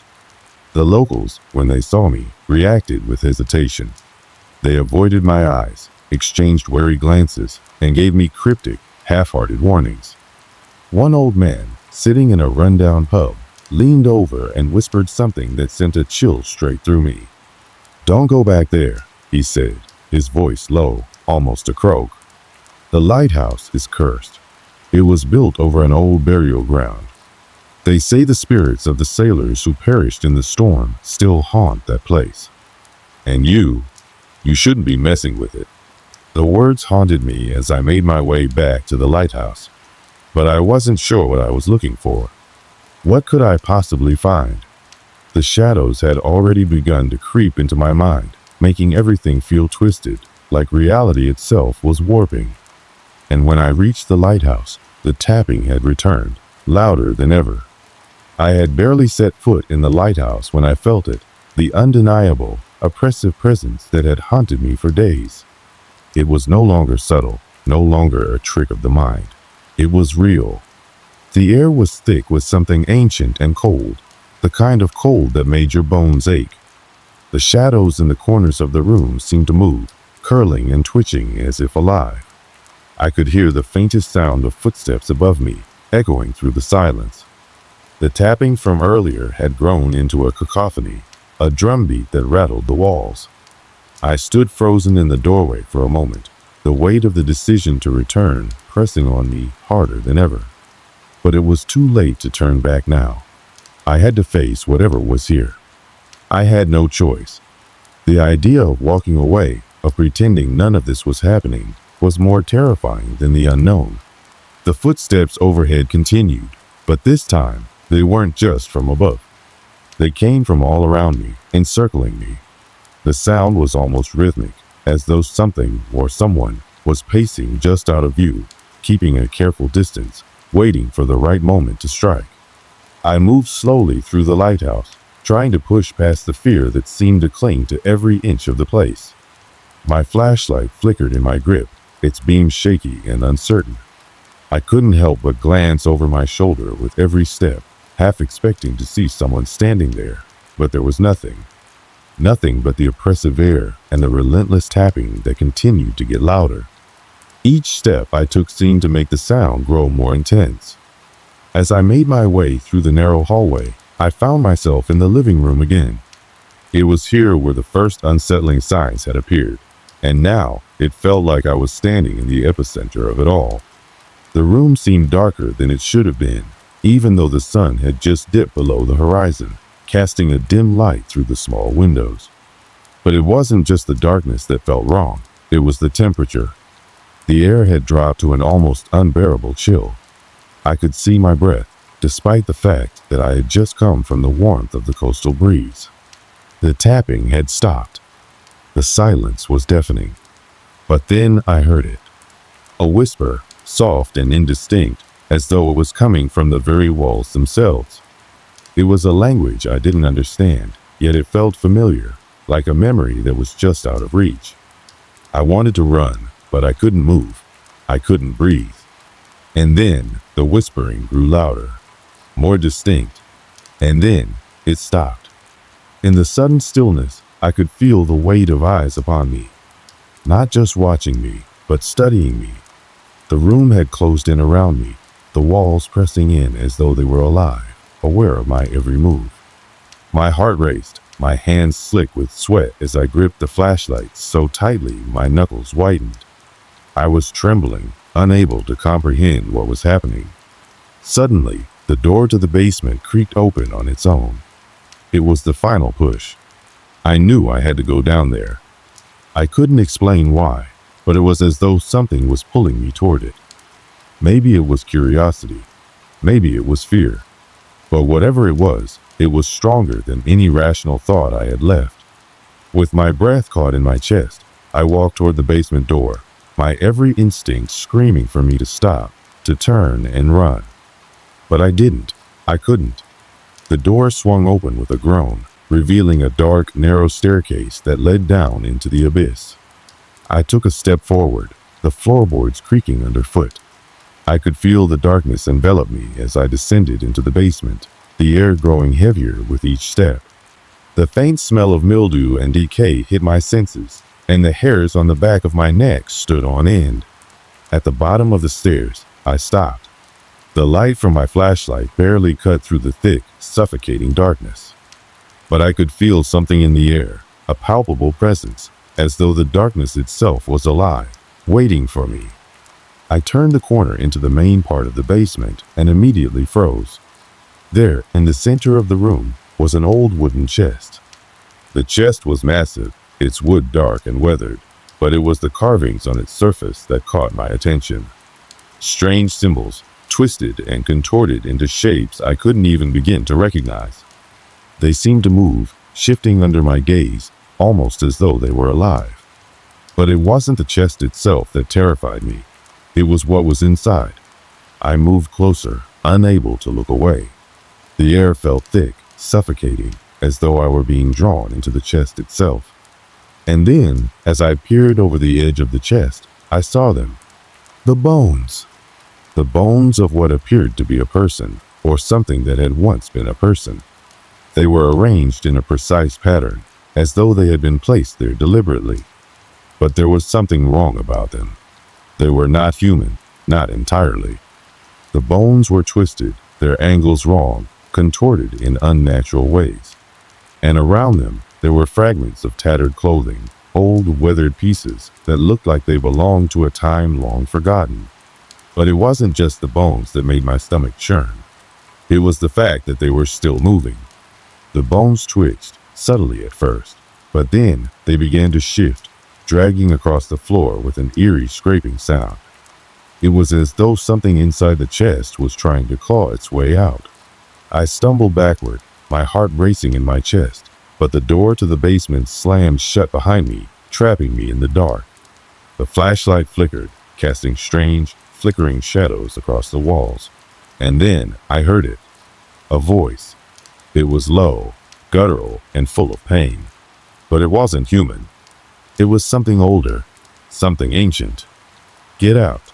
The words were barely a whisper, but they felt like a command. I turned and ran, ignoring the fear, ignoring the way the shadows seemed to chase me up the stairs. My feet moved on their own, my heart pounding in my chest. I reached the top of the stairs, but the door to the basement slammed shut again, and I was left in the hallway, gasping for air. The tapping began again. Only this time, it wasn't just tapping. It was the sound of nails scratching at the walls, the floor, the ceiling. It was as if the very house itself was alive, and it wanted me to leave. But I couldn't. I couldn't leave without answers. I forced myself to turn back toward the living room, where the shadows had taken on a new, more dangerous shape. The air was colder now, almost freezing, and I could hear the faintest sound of breathing behind me.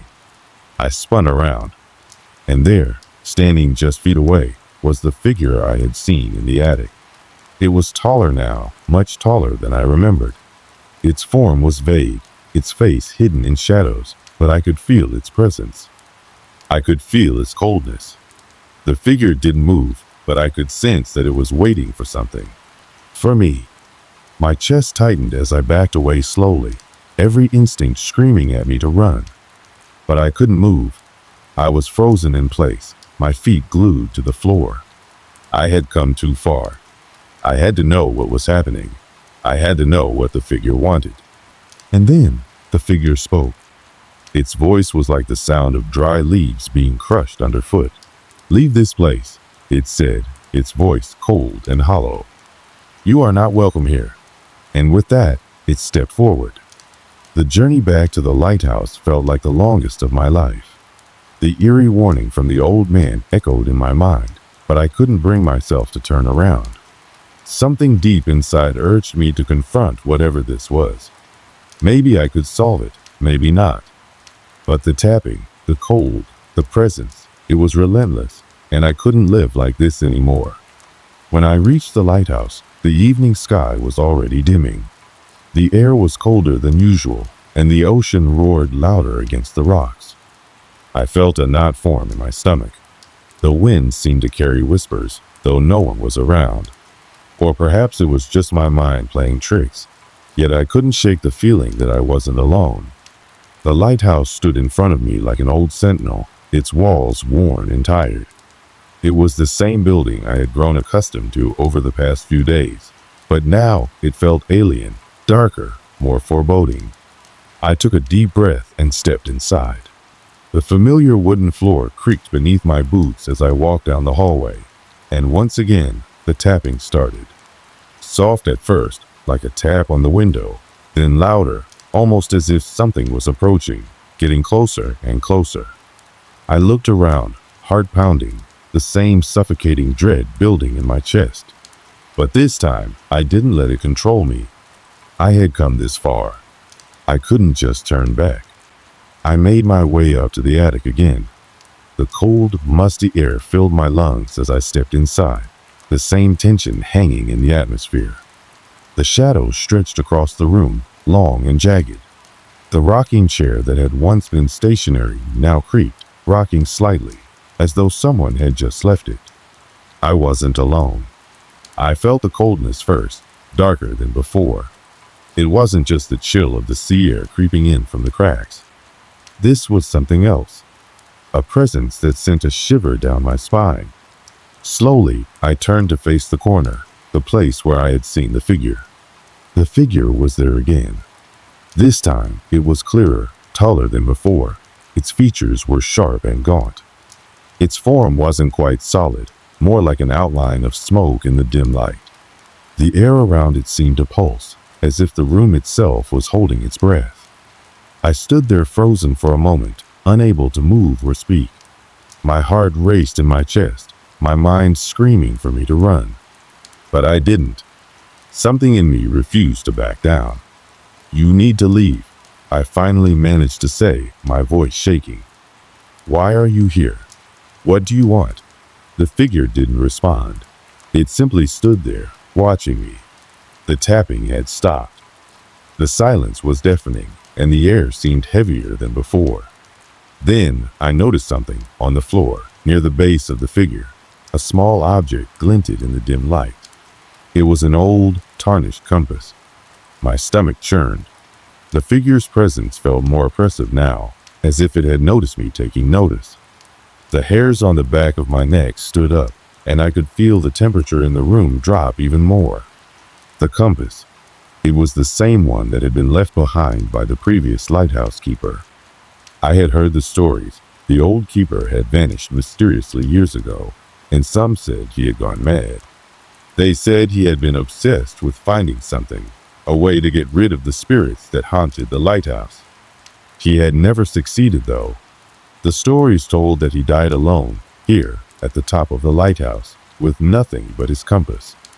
The compass.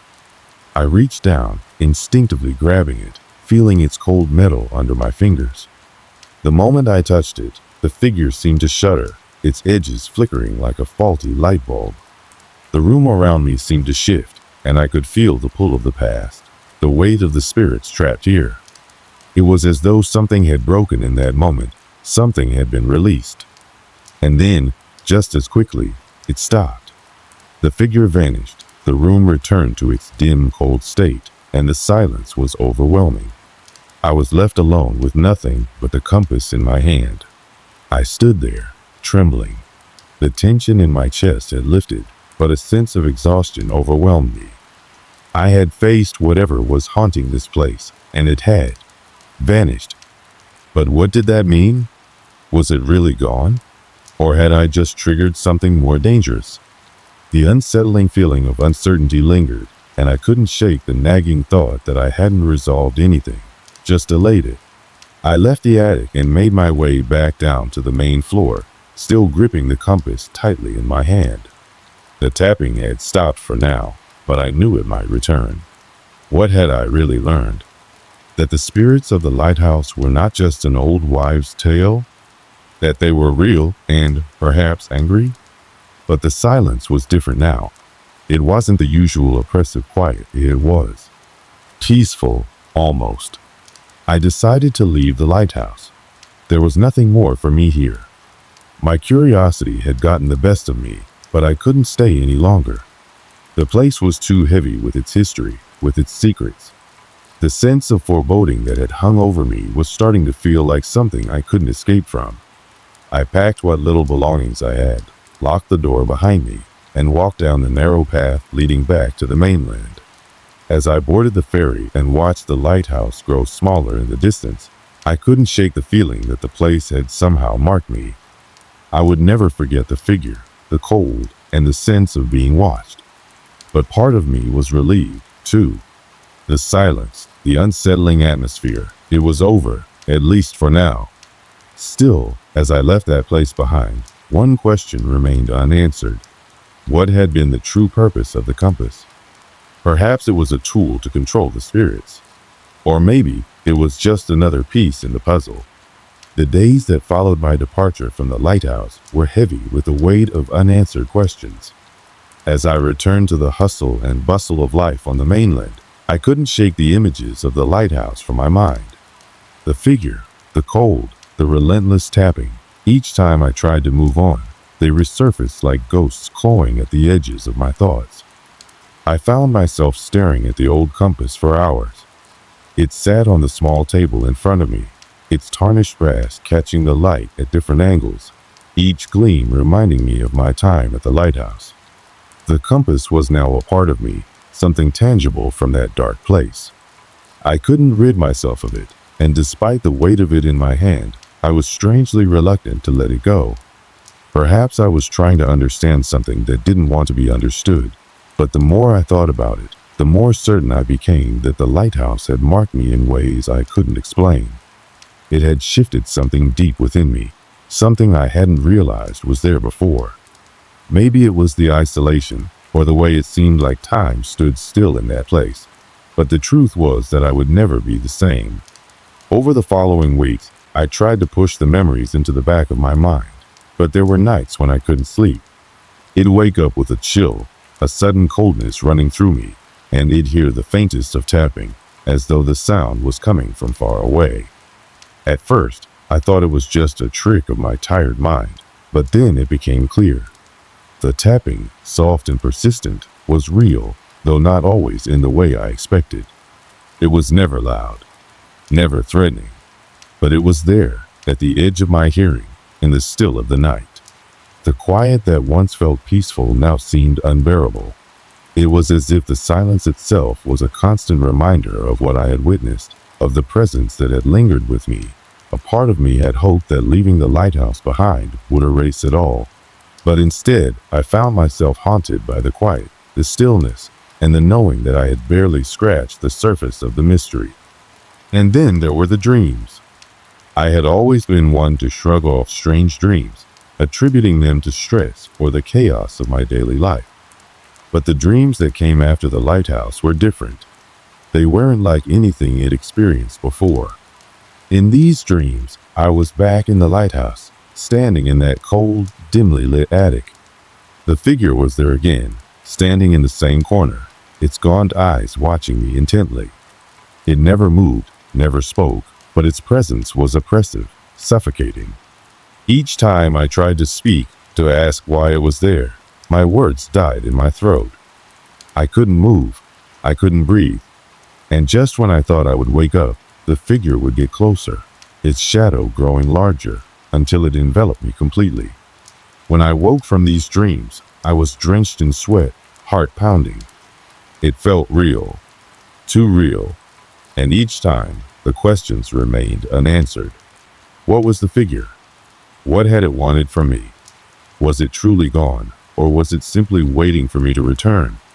I began to wonder if the lighthouse was still calling to me, somehow reaching out from the darkness.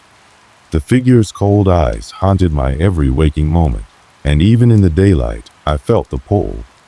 A strange compulsion to return to the lighthouse tugged at my soul, but each time I thought about going back, fear held me in place. What if I hadn't finished whatever it was that I had started? What if the answers were still waiting for me there, hidden among the shadows and the whispers? Was the lighthouse cursed, or had it been a place of isolation for those seeking something that could never be found? I couldn't answer these questions, but one thing became painfully clear. The lighthouse was more than just a place. It was a symbol of something deeper, something beyond the physical realm. It was a place where time seemed to bend and break, where the past and present collided in ways that could never be explained. And no matter how far I ran from it, the lighthouse would always remain with me, just out of reach. I eventually stopped visiting the lighthouse in my dreams. I stopped trying to make sense of what had happened. Life went on, and I moved on, too, or at least I tried to. But there were moments, small, fleeting moments, when I'd find myself staring at the horizon, at the vast, empty sea, and I would wonder if the lighthouse was still there, waiting. And maybe that's the way it's meant to be. Not every mystery needs to be solved. Not every question has an answer. The lighthouse, with its hidden corners and its secrets, was never meant to be understood. It was a place outside of time, a threshold between worlds. The figure, the cold, the tapping, they were all part of a story that had no beginning or end, only a presence that would linger long after the lighthouse had faded from memory. I learned something in that place, something I couldn't have known before. Sometimes, the things we fear the most are not the things that haunt us. It's the silence, the waiting, the space between breaths, between moments. That's where the true fear lies, not in the unknown, but in what happens when we stand at the edge and look into it, wondering if we'll ever step back.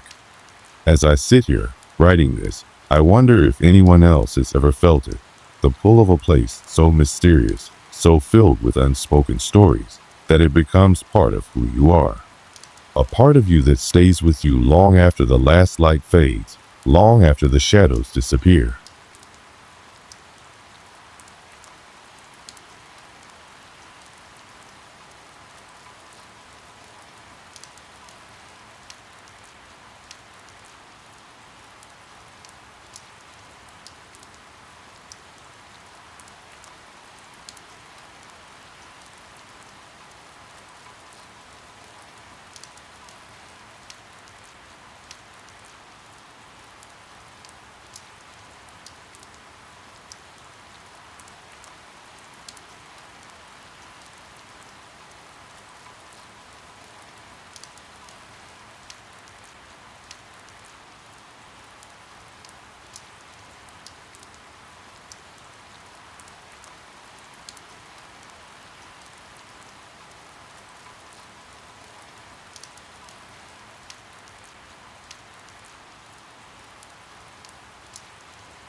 This story starts off on an ordinary day.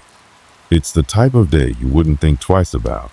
The sun was setting, the air crisp with the first signs of fall, and the world was winding down. I remember it clearly. My friends and I had been driving for hours, looking for a place to rest after a long road trip. We had been to countless hotels on our journey, each one more forgettable than the last. The fatigue was settling in, and we needed somewhere to crash before continuing on the next leg of our trip. That's when we saw it. The hotel. It stood at the edge of the highway, an older building that looked like it hadn't been touched in decades. It had that eerie charm, a sense of nostalgia for a time long gone.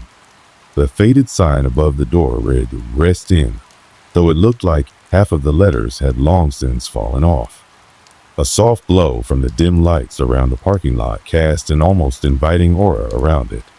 There weren't any other cars in the lot, which made the place feel almost abandoned. But we were desperate, so we pulled in and parked. We were tired. You know that kind of tired where all you can think about is hitting the pillow and forgetting about the world for a few hours? That's where we were at. Walking into the lobby felt like stepping back into time, as if we had entered a place that had once been alive with guests, but now stood dormant. The wallpaper was peeling, and the air smelled like stale dust. A single receptionist sat behind a counter, staring at the screen of an old computer. He looked like he had been there for years, maybe decades, and hadn't moved much in all that time. "We need a room for the night," I said, my voice a little more tired than usual. He didn't even look up. Without a word, he reached for a key from behind the counter and handed it to me. There was no paperwork, no formalities, just a key to room 306. He mumbled something, though I didn't catch it. probably something about checking out by morning. At the time, I thought nothing of it, a sleepy receptionist at a rundown hotel. What's the worst that could happen? We made our way to the room, and as we entered, the flickering lights overhead greeted us. The room was simple. 2 beds, an old dresser, a television that looked like it belonged in the 90s, and a small window overlooking the back of the hotel. The faint hum of an air conditioner filled the silence, but nothing seemed out of place. Nothing seemed strange. It was just another one of those forgettable places you stayed at when the road was long and the destination felt far away. We didn't bother unpacking our things, just throwing our bags in the corner and lying down. It was almost a race to see who could fall asleep first. The room was cold and the sheets were thin, but none of that mattered at the time. I pulled the blanket up, closed my eyes, and let the fatigue take over. It was a simple moment, just a group of friends on the road, stopping at a hotel for a quick rest. But as the night went on, things slowly began to change. It started with the quiet. It's hard to explain, but something about the silence in that hotel didn't sit right. It wasn't the peaceful kind of silence that you get when everything is calm. It was more like the stillness of something waiting. My friends and I laughed it off at first. I mean, we were just tired, right? But the more I lay there, the more I started to feel like we weren't alone. Like someone or something was watching us from the dark corners of the room. It wasn't enough to make me jump out of bed, but it was enough to leave me uneasy. I turned over, tried to ignore it, but sleep didn't come as easily after that. The room felt heavier, almost as if the air itself had thickened. But it was subtle, like something I couldn't quite put my finger on. As the hours passed, I drifted in and out of sleep, each time waking up to the same unsettling feeling, like something was just on the edge of my awareness, something that wasn't supposed to be there. Eventually, I closed my eyes again, thinking I could sleep through it. But the nagging sense of unease wouldn't leave. I wasn't the only one who felt it. At one point, one of my friends sat up in bed and glanced toward the corner of the room, her eyes wide with that look of confusion and fear that only comes when something's just a little off. "Did you hear that?" she whispered. I hadn't, not at first. But then, as the room grew even quieter, I started to hear it too. A faint tapping sound, like nails gently rapping against wood. I turned to the others, half expecting them to laugh and brush it off, but the fear on their faces told a different story.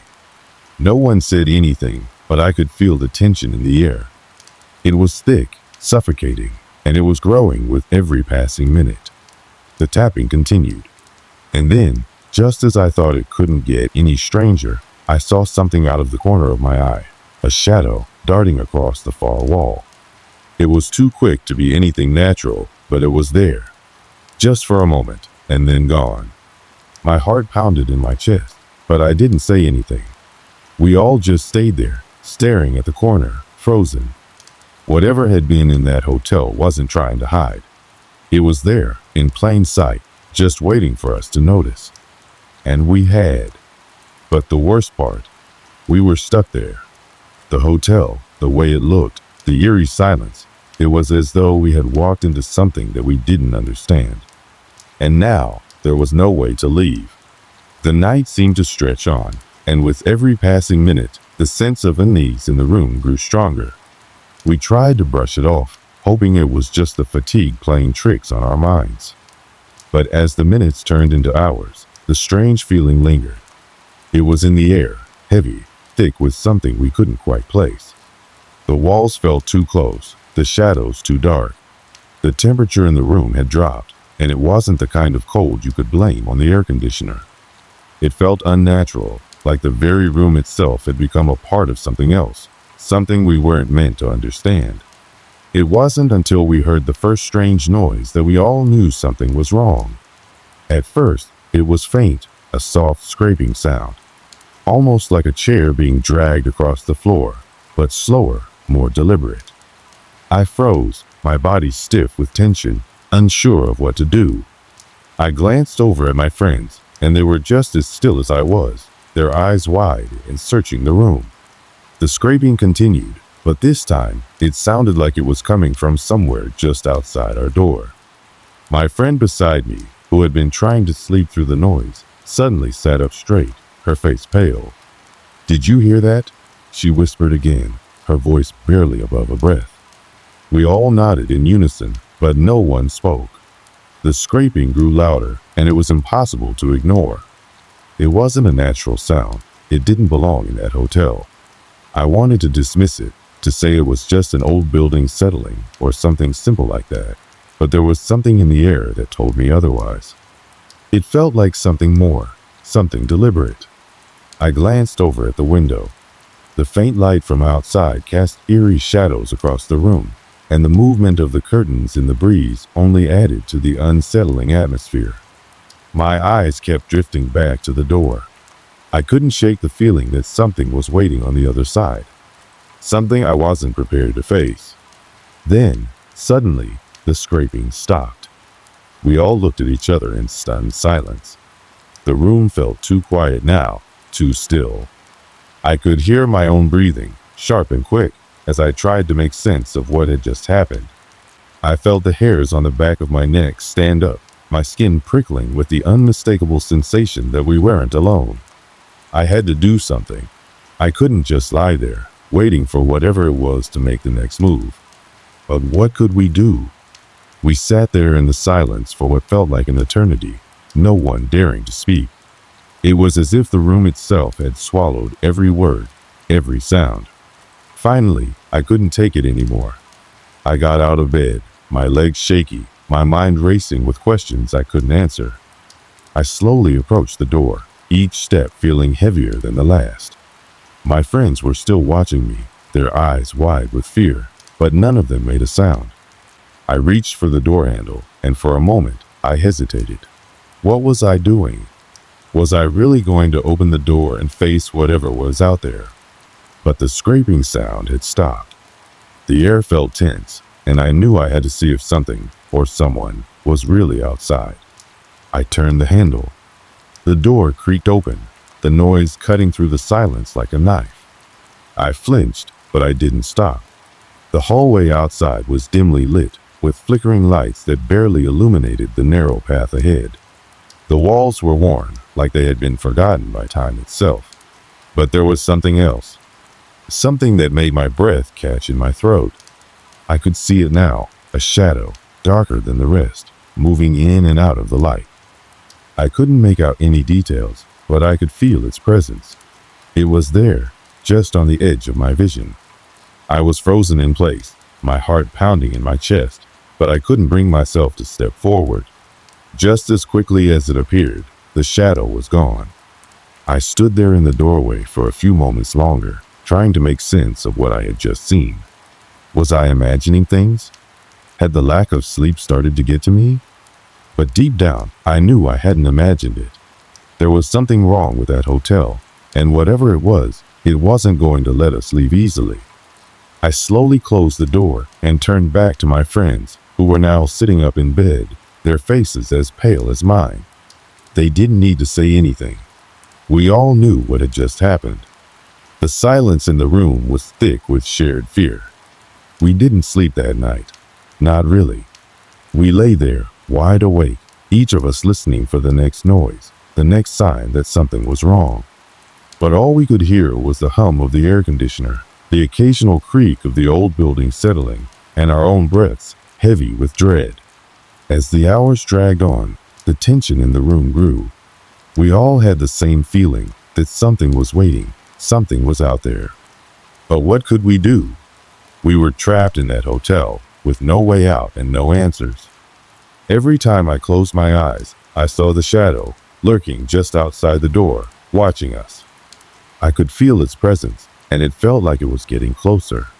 When morning finally came, the sun barely peeked through the drawn curtains, and the world outside felt distant and foreign. We had survived the night, but we hadn't escaped whatever had taken hold of that hotel. Something told me that we weren't alone, and that whatever it wasn't done with us yet. But we didn't leave. Not yet. We decided to stay one more night. We didn't have a choice. The thought of getting back on the road with the dread of that place still hanging over us was just too much to bear. But as we tried to gather the courage to face another night, I couldn't shake the feeling that the worst was yet to come. As the second night in the hotel began to unfold, it became clear that what we had experienced the night before was not just a fluke or a figment of our imaginations. No, this was something far more sinister, something that we couldn't just ignore anymore. It was as if the hotel itself had become a living, breathing entity, one that knew we were there and was toying with us. The moment the sun dipped below the horizon, the air in the room changed. It was hard to describe. It felt thick, heavy, like every breath I took was harder than the last. The faint smell of damp wood mixed with the musty scent of stale air hung in the room, a constant reminder that we were in an old, decaying building. But there was something more to it, something almost off.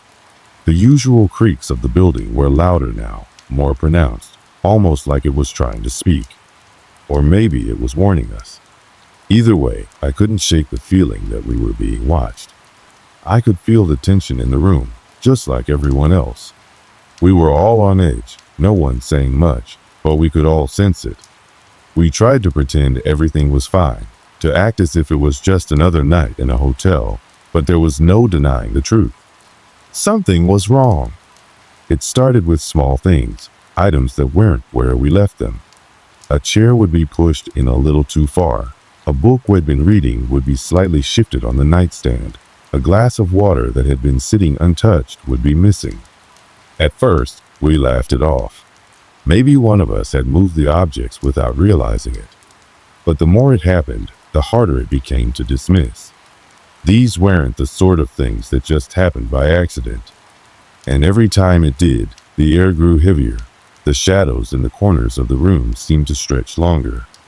But it wasn't until the knocking started that things truly escalated. It was around midnight when it began. A soft knock, 3 distinct raps on the door. Just like before, it was too faint to be heard by anyone outside the room. But we all heard it. I was sitting at the edge of the bed, staring at the door, feeling my heart race. I looked around at the others, but no one said a word. The knock came again, this time louder, more insistent. It was as though someone was standing just outside, waiting for us to open the door. I got up, slowly, my legs trembling, and walked over to the door. The others followed behind me, but none of us spoke. We were too afraid to. When I reached the door, I hesitated, my hand resting on the cold doorknob, but I couldn't bring myself to open it. What was out there? What did it want from us? The knocking continued. But then, as suddenly as it had started, it stopped. There was no sound on the other side. No footsteps, no voices, just silence. I stood there, frozen, my hands still on the knob, waiting for something to happen. But nothing did. I turned back to the others. They were all staring at me, waiting for some kind of reassurance, but I had none to give. I slowly released the knob, and we all backed away from the door. But the unease had settled deeper in our bones now, something we couldn't shake. We weren't alone in this hotel, and whatever was here wasn't going to let us forget it. The night dragged on in tense silence, broken only by the occasional creaks of the building settling and the faint rustling of the curtains in the breeze. Every time I closed my eyes, I saw shadows lurking just beyond the edges of my vision. They were always there, just out of reach. But it wasn't until the early hours of the morning that something truly terrifying happened. We had all finally drifted off to sleep, though it wasn't restful. Our bodies were exhausted, but our minds were still racing, trying to make sense of everything. Then, in the dead of night, I woke to the sound of footsteps. Slow, deliberate steps, as if someone was walking through the room. My heart raced as I opened my eyes, trying to adjust to the darkness. The room was still, quiet, but the footsteps continued. I lay there, frozen, staring into the blackness of the room, wondering if I was just hearing things. But no, the steps were real, and they were getting closer. I bolted upright, my breath catching in my throat. The others were still asleep, or at least pretending to be. I could feel my pulse pounding in my ears as I swung my legs over the side of the bed, my feet hitting the cold floor. The footsteps stopped as suddenly as they had started. And then there was something else, a whisper, low and barely audible, coming from the far corner of the room. I felt my blood run cold. I couldn't move. I couldn't breathe. The whisper seemed to be calling to me, but I couldn't understand the words. It was like the voice was coming from all around me, wrapping itself around my thoughts, pulling me toward it. I glanced over at the others. They hadn't moved, but I could see their bodies tense, as if they too could feel something was wrong. I couldn't take it anymore. I had to know what was happening. I grabbed the flashlight from the nightstand and slowly moved toward the corner of the room where the whisper had come from. The shadows in that corner seemed to shift, twisting and turning, as if they had a life of their own.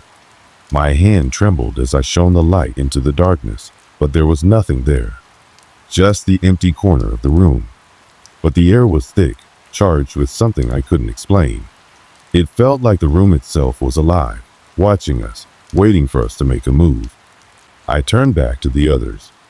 They were all awake now, sitting up in bed, their faces pale with fear. We all knew that whatever this was, it wasn't going to let us leave peacefully. We needed answers, and we needed them fast. We couldn't just sit here and wait for whatever was tormenting us to make the next move. I grabbed my jacket and motioned for the others to follow me. We had to get out of this room. We needed to figure out what was going on, and we needed to do it now. With the flashlight in hand, we ventured out into the hallway. It was darker than it had been before, the lights flickering intermittently, casting long, unsettling shadows along the walls. The silence was oppressive, broken only by the occasional creak of the old wood beneath our feet. As we walked down the hall, I could feel the temperature drop. It wasn't just cold, it was unnatural, as if the chill was seeping into my bones. We reached the stairwell, and that's when we heard it, a low, groaning sound, like the building itself was in pain. The sound echoed through the hall, reverberating in the walls, shaking the floor beneath us. I could feel my legs trembling as we descended the stairs, the light from the flashlight flickering in and out, casting strange, elongated shadows on the walls. And then, as we reached the bottom of the stairs, we saw it. A figure, standing at the far end of the hallway. It was too dark to make out any details, but I could feel its presence. The hair on the back of my neck stood on end. I felt a cold sweat break out across my skin, and I could feel the blood drain from my face. It was watching us, its eyes locked on ours, as if it had been waiting for us. I froze, my mind racing, my body paralyzed with fear. The figure didn't move, but I could feel its gaze, like a weight pressing down on me. I couldn't breathe. We couldn't move. We were trapped. And then, without warning, the figure vanished. The air in the hotel felt suffocating, as if the very walls were closing in on us. We stood frozen in the dark hallway, our hearts pounding in our chests, not daring to move. The figure that had vanished into thin air moments ago still lingered in our minds, like an indelible scar etched into our thoughts. We knew something was out there, something far beyond our understanding, and now there was no turning back. The flashlight flickered in my trembling hand, casting erratic beams of light down the dark corridor. The walls, once worn and faded, now seemed to pulse with a life of their own, vibrating with an energy that I couldn't explain. My breath came in short, shallow gasps as I tried to steady myself, my mind racing to make sense of everything. The chilling atmosphere, the strange noises, the feeling of being constantly watched, everything had been leading to this moment. I turned to the others. Their faces were pale, their eyes wide with fear. No one spoke. There was nothing to say. We all felt it, the realization that this hotel, this cursed place, wasn't just haunted by spirits of the past. It was alive. It was waiting for us to make a mistake, to show any sign of weakness, and then it would pounce. The floor beneath us creaked. The sound was subtle at first, but it grew louder, like the slow, deliberate steps of someone or something moving closer. We all turned in unison, scanning the hallway with wide eyes, searching for the source of the sound. The silence was oppressive, hanging heavy in the air. Then came a voice. It was faint at first, barely audible, like a whisper on the wind. It called my name. Come! The sound was unmistakable. It was the same voice I had heard earlier, back in the room, but this time it was clearer, more distinct. The voice came from somewhere ahead of us, down the hallway, and I could feel it vibrating in my chest. It was as though it was inside me, crawling through my veins, settling into my very bones. The others must have heard it too, because their expressions shifted from fear to utter confusion. Did you hear that? One of them whispered, her voice barely above a breath. I nodded, but I couldn't speak. My throat had gone dry, and my mind raced to understand what was happening. The voice didn't sound like anyone we knew. It wasn't one of us. And yet, it felt familiar, as if it had always been there, buried deep within the walls of this place, waiting for the right moment to reveal itself. The footsteps grew louder, echoing through the hall, accompanied by a slow, deliberate sound, a dragging noise. It was like something heavy, something massive, was being pulled across the floor. I could feel the floor beneath my feet tremble with each movement, as if the entire hotel was alive, feeding off our fear, growing stronger with every passing second. And then the light flickered one last time and went out completely, plunging us into total darkness. I swallowed hard, trying to steady my breath, but it was no use. My heart raced, beating in my chest like a drum. I could hear the others moving around me, their footsteps hurried, panicked. In the pitch black, I reached out, grabbing at anything to steady myself. My fingers brushed against the cold, rough wall, but it did nothing to calm my nerves. Suddenly, a sharp, guttural sound echoed down the hallway. It was a low, growling noise, like something from the depths of a nightmare, and it sent a chill through my spine that made my skin crawl. I wanted to run, but my feet felt rooted to the spot. The growl was followed by a series of fast, uneven steps, like something was charging toward us, and it was closing in fast. My pulse quickened, and I could feel the air growing heavier, suffocating me. I wanted to scream, to shout, to run, but the words wouldn't come. My mind screamed for escape, but my body refused to cooperate. And then, silence. The footsteps stopped. The growling stopped. The darkness seemed to thicken, pressing in on all sides, as if the very space we occupied was bending around us. The air was thick, like a weight pressing on my chest. It was almost suffocating. I took a cautious step forward, my heart still pounding in my chest. I reached out, hoping for some sign that the hallway was still safe to navigate, but there was nothing. Only the eerie silence. Then the voice came again, closer this time. Come to me.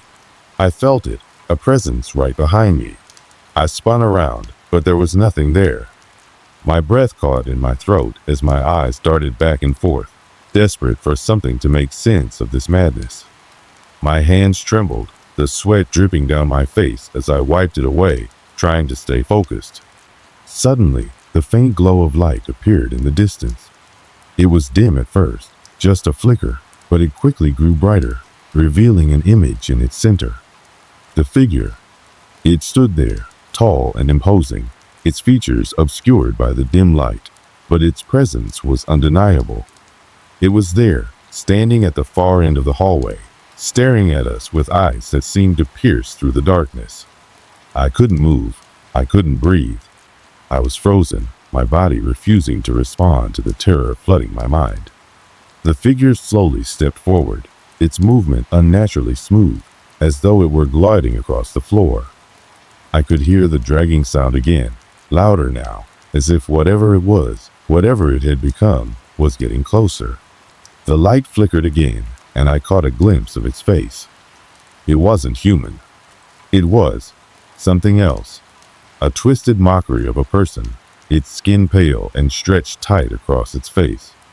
Its eyes were hollow, empty sockets, and its mouth was twisted into a grotesque grin that stretched unnaturally wide. The creature's hair was matted and tangled, clinging to its skull in greasy strands. But it was the eyes that haunted me the most. They weren't eyes at all, just black voids, empty and endless, staring at us with a malevolent hunger. I stumbled backward, my legs weak with fear, but I couldn't look away.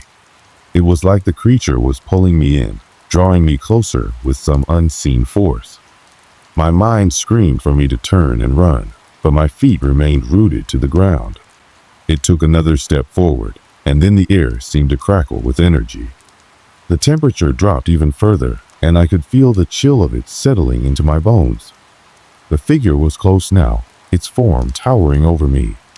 I could hear its ragged breath, each inhale like a low hiss that vibrated in the air. The others were screaming now, trying to pull away, but their voices were lost in the oppressive silence that surrounded us.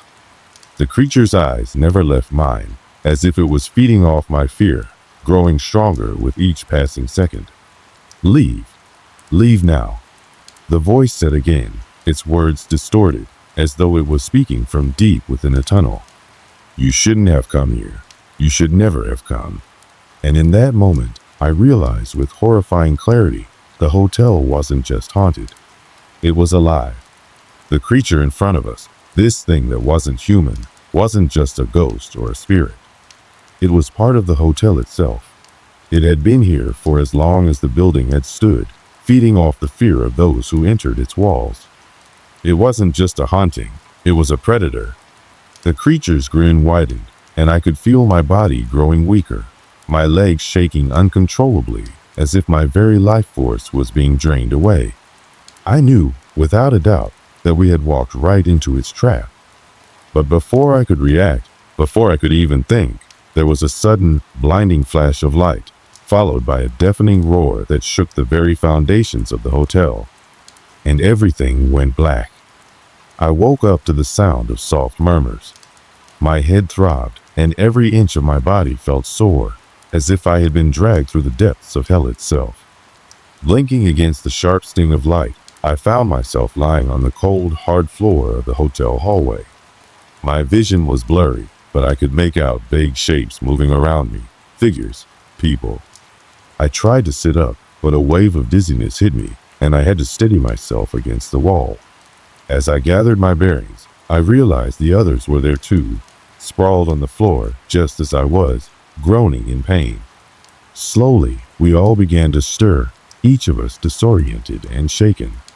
No one spoke at first. We couldn't. Our minds were still reeling from what had just happened. I glanced around. The hallway was no longer dark, and the strange, oppressive atmosphere had lifted. The air felt normal. The oppressive cold that had once filled every corner of the hotel was gone, replaced by the faint, familiar scent of dust and old wood. The walls, which had once seemed alive with malice, now appeared as they had before, worn and aged, but nothing more. What happened?" one of them asked, his voice ragged and filled with confusion. I rubbed my temples, trying to clear my mind. My head was still swimming, my heart racing, as if the terror of the past moments had somehow lodged itself deep within me. "I don't know," I managed to say, my voice weak. I remember the creature, the figure, the growling. But then there was a light. "A flash!" The flash of light. Another voice murmured. It was like it came from nowhere. A burst of light, like a storm or something. We all turned to look at each other, each of us still trying to make sense of the insanity that had unfolded. The flash of light, the oppressive presence, the creature, it had all felt so real. And yet, here we were, in one piece, as if the hotel had released its grip on us. It felt as though the nightmare had somehow ended, but we couldn't shake the feeling that something was missing. Something wasn't right. But as the minutes passed and the tension slowly eased, we found ourselves standing together, supporting each other as we moved.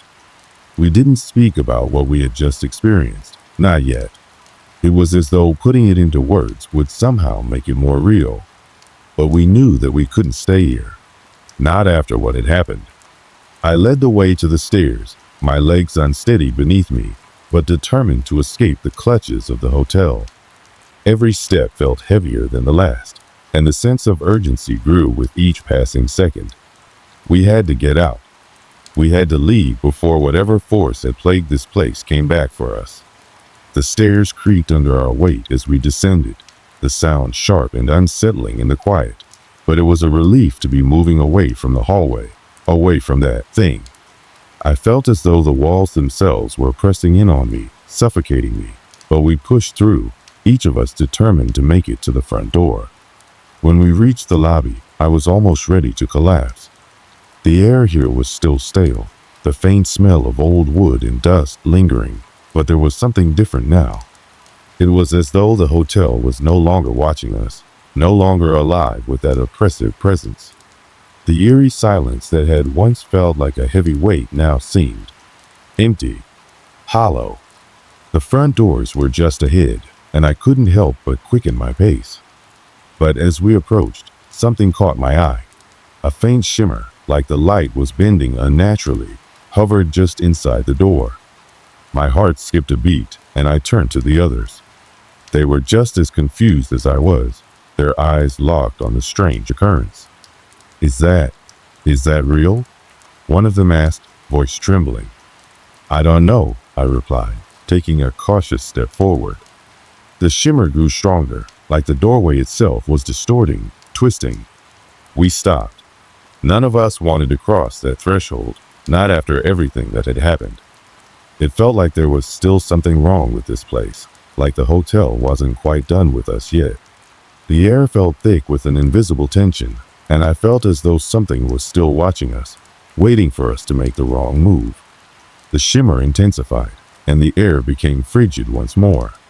We were back where we started. The hotel was not done with us. The presence, that thing that had stalked us through the dark halls, was still there. It was like the building had awakened once more. But then, just as quickly as it had begun, the shimmer stopped. The temperature returned to normal, and the doorway looked completely ordinary again. There was no sign of the distorted light. No sign of the creature. We all stood there, frozen, unsure of what had just happened. For a moment, there was only silence. "Let's go," I finally said, my voice firm. We needed to leave, and we needed to do it now. We pushed open the door, stepping out into the crisp night air. The cool breeze felt like a blessing against my heated skin, the freshness of the outside world washing over me. The oppressive weight of the hotel, the sense of being trapped inside it, was gone. We were free. We didn't look back as we walked away from the building, leaving behind the nightmare that had unfolded within its walls. We didn't need to. As we made our way down the street, I felt an uneasy sense of relief settle over me. The terror of the past hours still clung to me like a shadow, but we were alive. We had made it out. That was all that mattered. We never spoke of it again, not in the days that followed, and not in the weeks after that. No one ever asked us what had happened in that hotel, and we never volunteered an answer. There were no questions, no explanations. It was as though the memory of the hotel had been erased from our minds, like it was too dangerous to recall, too awful to recount. But I would never forget. And though I thought we had escaped, part of me still wondered, was the nightmare over? Or had it just begun? The truth, I suppose, is that some stories are never fully finished. Some horrors never completely fade away. And as I look back at the hotel one last time, I couldn't help but wonder if we had truly left it behind, or if it had simply allowed us to go, for now. I didn't know, but I would never go back to find out. And that, I suppose, is the only resolution we would ever get. It's strange, isn't it? How certain experiences, moments you can't explain, things that don't make sense, become a part of you, lingering in the back of your mind long after they're over. You move on with your life. You try to forget, but the memories, the emotions, they never really go away. They stay there, waiting for the right moment to creep back into your thoughts. And that's what the hotel did to us. It took something from us. Not something physical, Not something we could touch or see, but something deeper. It's hard to explain, but if you've ever been haunted by something, by a place, by a feeling, you'll understand. It doesn't just go away. It follows you. In the weeks after we left, life returned to some semblance of normality. The days blended into each other, and I tried my best to keep busy, to forget the horrors of that night. But no matter how many mundane moments I lived through, how many times I laughed, worked, or interacted with friends, there was always that nagging sense of unease. A feeling that the hotel had left its mark on me. The others, too, seemed changed. I could tell. They spoke less, their eyes often distant, as if they were still processing what had happened. I think we all understood that we'd shared something too strange, too dark to truly comprehend. But we also knew there were some things better left unsaid, better left in the past. So we kept it to ourselves. The nightmares came next. At first, they were sporadic, quick flashes of images, sounds that didn't make sense, fleeting moments of terror that vanished as soon as I woke up. But then, as the days turned into weeks, they grew more frequent, more vivid. I'd see the hotel in my dreams, its dark corridors, the shadows that seemed to move, the growling from behind the walls. I'd wake up in a cold sweat, my heart racing, unsure of whether I had just escaped or whether I was still trapped in that place. I couldn't escape the feeling that somehow, some part of me was still there, still inside. It wasn't long before I started to notice little things, tiny details that didn't make sense. Sometimes I'd find myself walking down a hallway, a hotel hallway, without even realizing it. A sense of déjà vu would wash over me, and I'd snap out of it just as quickly. The sensation of being watched, the feeling of being drawn to a place I didn't recognize. I'd hear voices, faint whispers, too distant to understand, but too real to ignore. I'd hear the same growl from the hotel, the same oppressive feeling that had once crushed me in that dark corner of the building. But whenever I would pause, whenever I would take a deep breath and try to focus, it would disappear. The hallway would vanish, the voices would fade, and the fear would evaporate like mist in the morning sun. It was as if I was imagining it. But deep down, I knew. I knew something was still there. I tried to reach out to the others, but they weren't the same either. They'd grown distant, each of them lost in their own thoughts, each of them carrying the same weight that I felt. No one wanted to talk about it. No one wanted to revisit the nightmare. And I couldn't blame them. We had been through something we didn't understand, something beyond our control. And no amount of talking would change what had happened. As time went on, I tried to push it all away. I told myself it was over. I told myself that the hotel, that creature, those horrible moments in the dark, they were all behind me. But deep down, I knew I was lying. I wasn't sure if I was ever truly going to be free of it. After all, how do you escape something that isn't bound by time or place? Something that lives in your mind, in your memories, in your very soul? I think about it now, even as I write this. I can feel that same unease creeping up on me, like a shadow at the edge of my vision. I know what's coming next. I know that, no matter how much I try to forget, I'll never be able to. The hotel, the thing that haunted us, it never really left. It's still there, somewhere in the back of my mind, waiting for the right time to come back.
I'll never forget the day my friends and I decided to explore that abandoned road. It had been an ordinary afternoon, at least it seemed like one. We were a group of young men, all in our early 20s, looking for some adventure. There was a certain thrill in doing something out of the ordinary, something that might give us a story to tell, or at least a good laugh. We had heard rumors about the road, about how it was cursed, haunted even, but it was the kind of thing people laughed off. "It's just an old road," I said. "Nothing to it. People are just bored and need something to talk about." So we piled into my truck, the four of us, heading out of town on a dusty afternoon with the sun just beginning to dip below the horizon. My friends were typical guys, laid back, not easily spooked. We joked and laughed, talking about everything under the sun, from work to what we'd have for dinner when we got back. The road wasn't far from the town. A few miles outside, it cut through a thick forest, its edges overrun with weeds and vines, looking like it hadn't been traveled in decades. The trees were so dense that the daylight barely made it through. But at that moment, we weren't thinking about the creepy stories surrounding the place. We just wanted to get out, see something new, and prove that we weren't afraid of the unknown. There were four of us in total, myself, the driver, and three of my closest friends. We'd all known each other since high school, but it was the kind of friendship that, no matter how much time had passed, remained unshaken. We were used to going on random adventures like this, never expecting them to turn into something out of the ordinary. As we drove down the road, the only sound was the hum of the engine and the occasional bump of the tires over the uneven pavement. The trees seemed to close in around us, their branches creaking as the wind rustled through them. It was almost as if they were alive, whispering to one another in a language we couldn't understand. That's when I first noticed something strange. There was a coldness in the air. It wasn't just the typical chill of evening settling in. This felt different. It was as if the temperature had dropped several degrees in the span of just a few minutes. I glanced around, trying to shake off the unease creeping into my mind. But as the trees loomed larger, it felt like we were being watched. I looked over at the others. They didn't seem to notice. Or maybe they just didn't care. "This place looks like it's from a horror movie," one of them said, half laughing, as he peered out the window. "Yeah, just missing the creepy old house," another joked. We were still laughing, trying to convince ourselves that there was nothing to be worried about. But as we pressed on, the road seemed to stretch endlessly ahead, and the sense of being watched grew stronger. The quietness of the forest, the way it pressed in around us, made it hard to shake the feeling that something was off. But no one said anything. No one acknowledged the unease we all felt, as if speaking it aloud would make it real. As we continued down that desolate stretch of road, the sun had finally dipped below the horizon. The darkness settled in quickly, swallowing the last remnants of daylight. I didn't realize it at the time, but this was the moment things started to shift, subtly at first. We were still in good spirits, joking and poking fun at the eerie atmosphere, but there was an underlying tension in the air, one that we hadn't fully recognized yet. The road itself began to feel different. The pavement became rougher, as if it had been abandoned even longer than we thought. The trees, once towering and majestic, now looked twisted and deformed, their branches curling in unnatural ways, casting long, shadowy figures that seemed to dance in the headlights. The air was thick, not just from the humidity, but from something heavier, almost oppressive. But it was the silence that first struck me. Normally, when you're out in the middle of nowhere, there's the sound of insects, the rustling of small animals, maybe even the occasional bird call. But here, it was deathly still. No animals, no insects, no wind. Just the faint hum of the engine and our voices cutting through the emptiness. I glanced at the others, and they noticed it too. The laughter had stopped, replaced by a quiet unease. No one spoke for a few moments as we continued forward, the darkness closing in on all sides.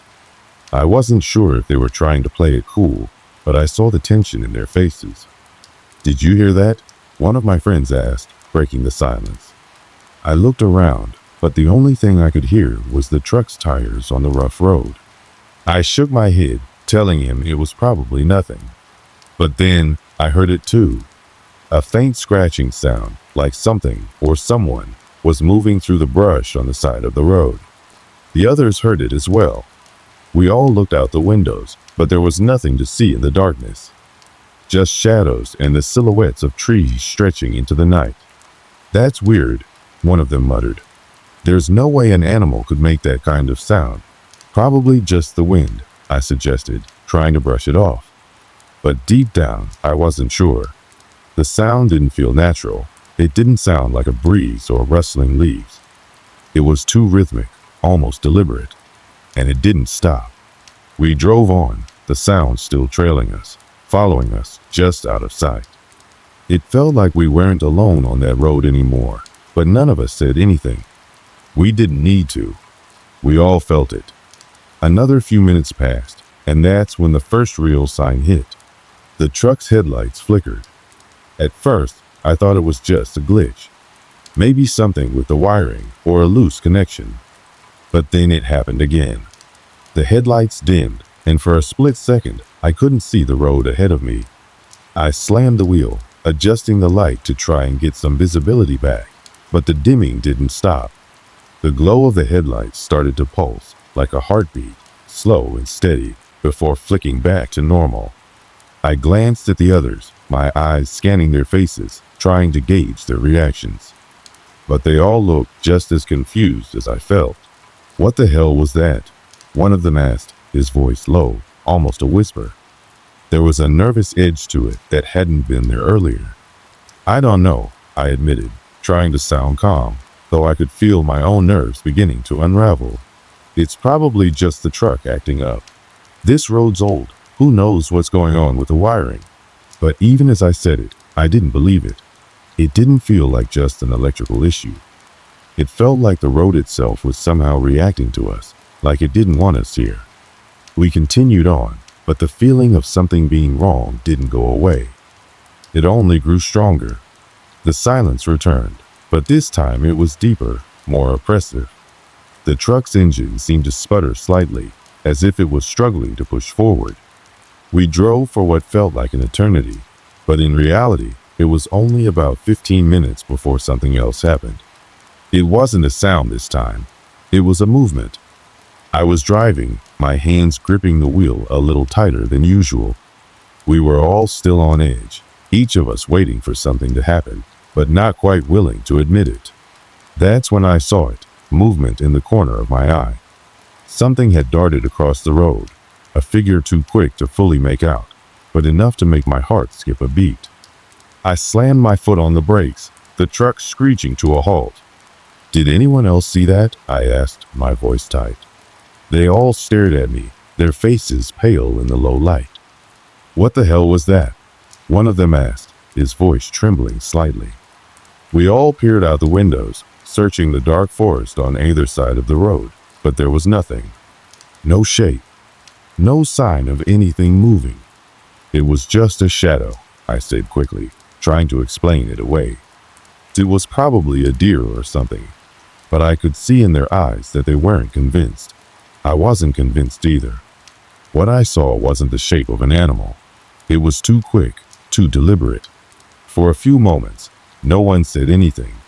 The air was thick with the silence of uncertainty. We all just sat there, breathing, waiting for something to break the tension.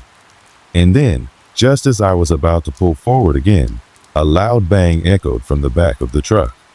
It was a sharp, sudden sound, like something heavy had struck the rear bumper. I jolted, my heart racing as I slammed the truck into park. "What the hell was that?" one of my friends shouted, leaning toward the back window. We all climbed out of the truck in a rush, unsure of what we were looking for, but certain something was wrong. We circled the vehicle, our eyes scanning the shadows, but there was nothing. No damage. No sign of what had made that noise. "Maybe something fell from the trees," one of them suggested, though his voice didn't sound as confident as it usually did. I shook my head. "I don't think so. That sound came from the truck, not the trees." The unease was growing now. like a heavy weight pressing down on all of us. None of us wanted to be the first to say it, but we all knew deep down that something wasn't right. We were no longer in control of the situation. The road, the forest, the air, it all felt different, like it was pushing back against us. I was about to climb back into the truck when I heard something faint. A sound that cut through the silence like a knife. A soft, distant whisper. But no one else seemed to hear it. I was sure of it. I could feel my skin prickle as I turned my head, searching the shadows for any movement, any sign of what was out there. But there was nothing. Still, the whisper lingered in my mind, refusing to let go. "Let's get out of here," I said, my voice barely audible. "This place, it doesn't feel right." No one argued. We all climbed back into the truck, the engine roaring to life once again as we pulled away, eager to put the eerie road behind us. But as I looked in the rearview mirror, I couldn't shake the feeling that something or someone was watching us, lingering just out of sight, waiting. We didn't stop after that. The road ahead seemed endless, yet with each mile, the weight of something unknown pressed heavier on our chests. I didn't want to say it out loud, but I knew we were all thinking the same thing. This wasn't just a bad stretch of road or a mechanical malfunction. It felt deliberate, like the very land itself was trying to keep us from leaving. The truck's engine started sputtering again. It wasn't as bad as before, but there was a noticeable hesitation, like the vehicle wasn't sure it wanted to continue forward. I tightened my grip on the steering wheel, my knuckles white, trying to push aside the mounting anxiety. In the back seat, my friends shifted uncomfortably, glancing out the windows every few seconds. Even though the moon was high now, casting a dim silver glow across the road, it wasn't enough to make us feel safe. The darkness seemed deeper here, somehow, colder. "You hear that?" one of my friends asked, breaking the oppressive silence. I paused, listening closely. At first, all I could hear was the hum of the engine and the crunch of tires against gravel. But then, there it was, a faint scraping sound, like nails dragging along the asphalt. I flinched, my heart pounding in my chest. I glanced at the side mirrors, but saw nothing. It wasn't an animal, it was too constant, too rhythmic. I could feel it in the pit of my stomach that whatever was out there wasn't just a trick of the wind. The sound seemed to follow us, gradually growing louder with each passing second. "What the hell is that?" another friend whispered. "I don't know," I replied, my voice tight. "It's probably just the road. It's old." But I didn't believe that anymore. Nothing about this felt ordinary. For a few minutes, I tried to ignore it, telling myself it was just the truck. I focused on the road, the long stretch of empty, cracked pavement. The trees had become thicker now, the branches reaching further into the road like skeletal arms. The headlights struggled to cut through the darkness, and it felt as though the night itself was closing in on us. Then, just as I was about to tell everyone to relax, it happened again. This time, the sound came from the back of the truck. It was sharper, louder, a violent thump that echoed through the vehicle. My heart stopped. I slammed on the brakes, sending the truck into a skidding stop, the tires screeching against the rough road. "Did you hear that?" one of my friends gasped, his voice cracking. We all sat in stunned silence, our breath coming out in quick, shallow gasps, eyes darting to the back of the truck. There was nothing. No sign of what could have caused that noise, no shape moving in the dark. But it was impossible to ignore. Whatever it was real. Without a word, I put the truck in reverse, rolling back slowly, my eyes scanning the sides of the road, trying to see anything that might explain the noises. The headlights illuminated the trees for a few moments, their twisted forms casting long shadows across the road. But still, there was no sign of anything that could have caused the thump. We didn't speak for several moments, all of us staring out the windows, the tension in the air thick enough to cut with a knife. The silence had become unbearable, and it felt like every inch of the truck was filled with anticipation, as though something was waiting just outside our line of sight. Finally, one of my friends spoke. "Let's check it out. What's the worst that could happen?" He wasn't convinced, but his words gave voice to the growing need to understand what was happening. The fear was no longer a distant thing. It was here, inside the truck with us. We had to face it. Reluctantly, I turned off the engine, the sudden quiet settling over us like a heavy blanket. We got out of the truck, one by one, stepping onto the cold ground. The air felt different now, heavy with a dampness that seemed to seep into my skin. The forest around us was unnervingly still, the trees forming an almost impenetrable wall of blackness. There were no sounds, no wind, no animals, nothing. Just the sound of our footsteps crunching on the gravel. I could feel the weight of something watching us, though I couldn't say what. My senses were on high alert, the hairs on the back of my neck standing up. Every sound seemed amplified in the silence, every crack of a twig underfoot, every shift in the air. The darkness felt alive. We circled the truck, checking the bumper, the sides. Nothing. No damage. No sign of anything that could have made that thump. "It's probably nothing," I muttered, trying to sound confident, though I didn't believe it. But just as I turned to climb back into the truck, I heard it again, the scraping sound, but this time it was louder, closer. I froze, my blood running cold as my eyes darted around, searching the dark woods. There was no mistaking it now. It wasn't the road. It wasn't the truck. Something was out there, watching us. "Get back in the truck," I said urgently, the panic evident in my voice. We didn't need to be told twice. We scrambled back into the vehicle, and I started the engine again, the truck sputtering to life with an unsettling groan. The headlights flickered, casting long, eerie shadows across the road. I pressed my foot to the gas, my heart pounding in my chest, and we continued forward. But that's when I saw it, movement in the woods. A shadow darting between the trees, too fast to be human, but too deliberate to be an animal. My heart skipped a beat. I slammed on the brakes again, the truck screeching to a halt as I twisted the steering wheel, trying to get a better look.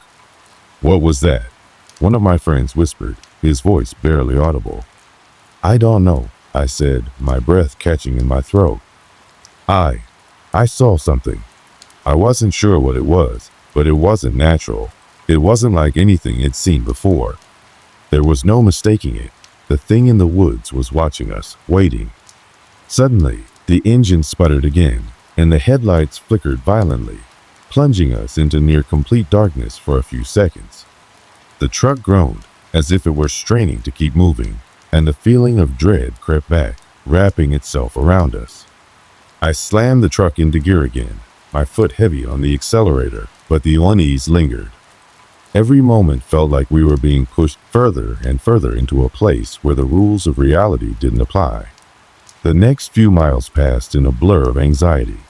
The road stretched on endlessly, and the strange sounds, the flickering lights, and the feeling of being hunted never let up. But just as we thought things couldn't get any worse, they did. Ahead, I saw it, an old, dilapidated building on the side of the road, half hidden by overgrown trees. It looked abandoned, but the moment we passed it, the truck's engine died. Everything went silent. It was as if the road itself had swallowed the sound of the engine. I tried starting the truck again, but it was no use. It was dead in the water. We were stranded. At that moment, everything changed. The air grew colder, the stillness pressing down on us harder than ever before. We weren't alone, and we knew it. Something was out there, and it was getting closer. The moment the truck sputtered to a stop in front of the abandoned building, something in the air shifted. The silence around us felt wrong, unnaturally thick and heavy. I glanced at my friends, each of us wide-eyed, the weight of the situation sinking in. We were no longer just stranded on a forgotten road. We were being watched, trapped in a place that seemed to exist outside of time. The headlights of the truck flickered one last time before dying completely, plunging us into darkness. My heart was racing, the pounding in my chest deafening. I reached for the door handle, but it felt like my body was moving in slow motion, as if some invisible force was holding me back. My breath was shallow, ragged. I could hear my friends breathing the same way, their anxiety palpable. "You think we should get out?" one of them asked, voice barely above a whisper. I hesitated.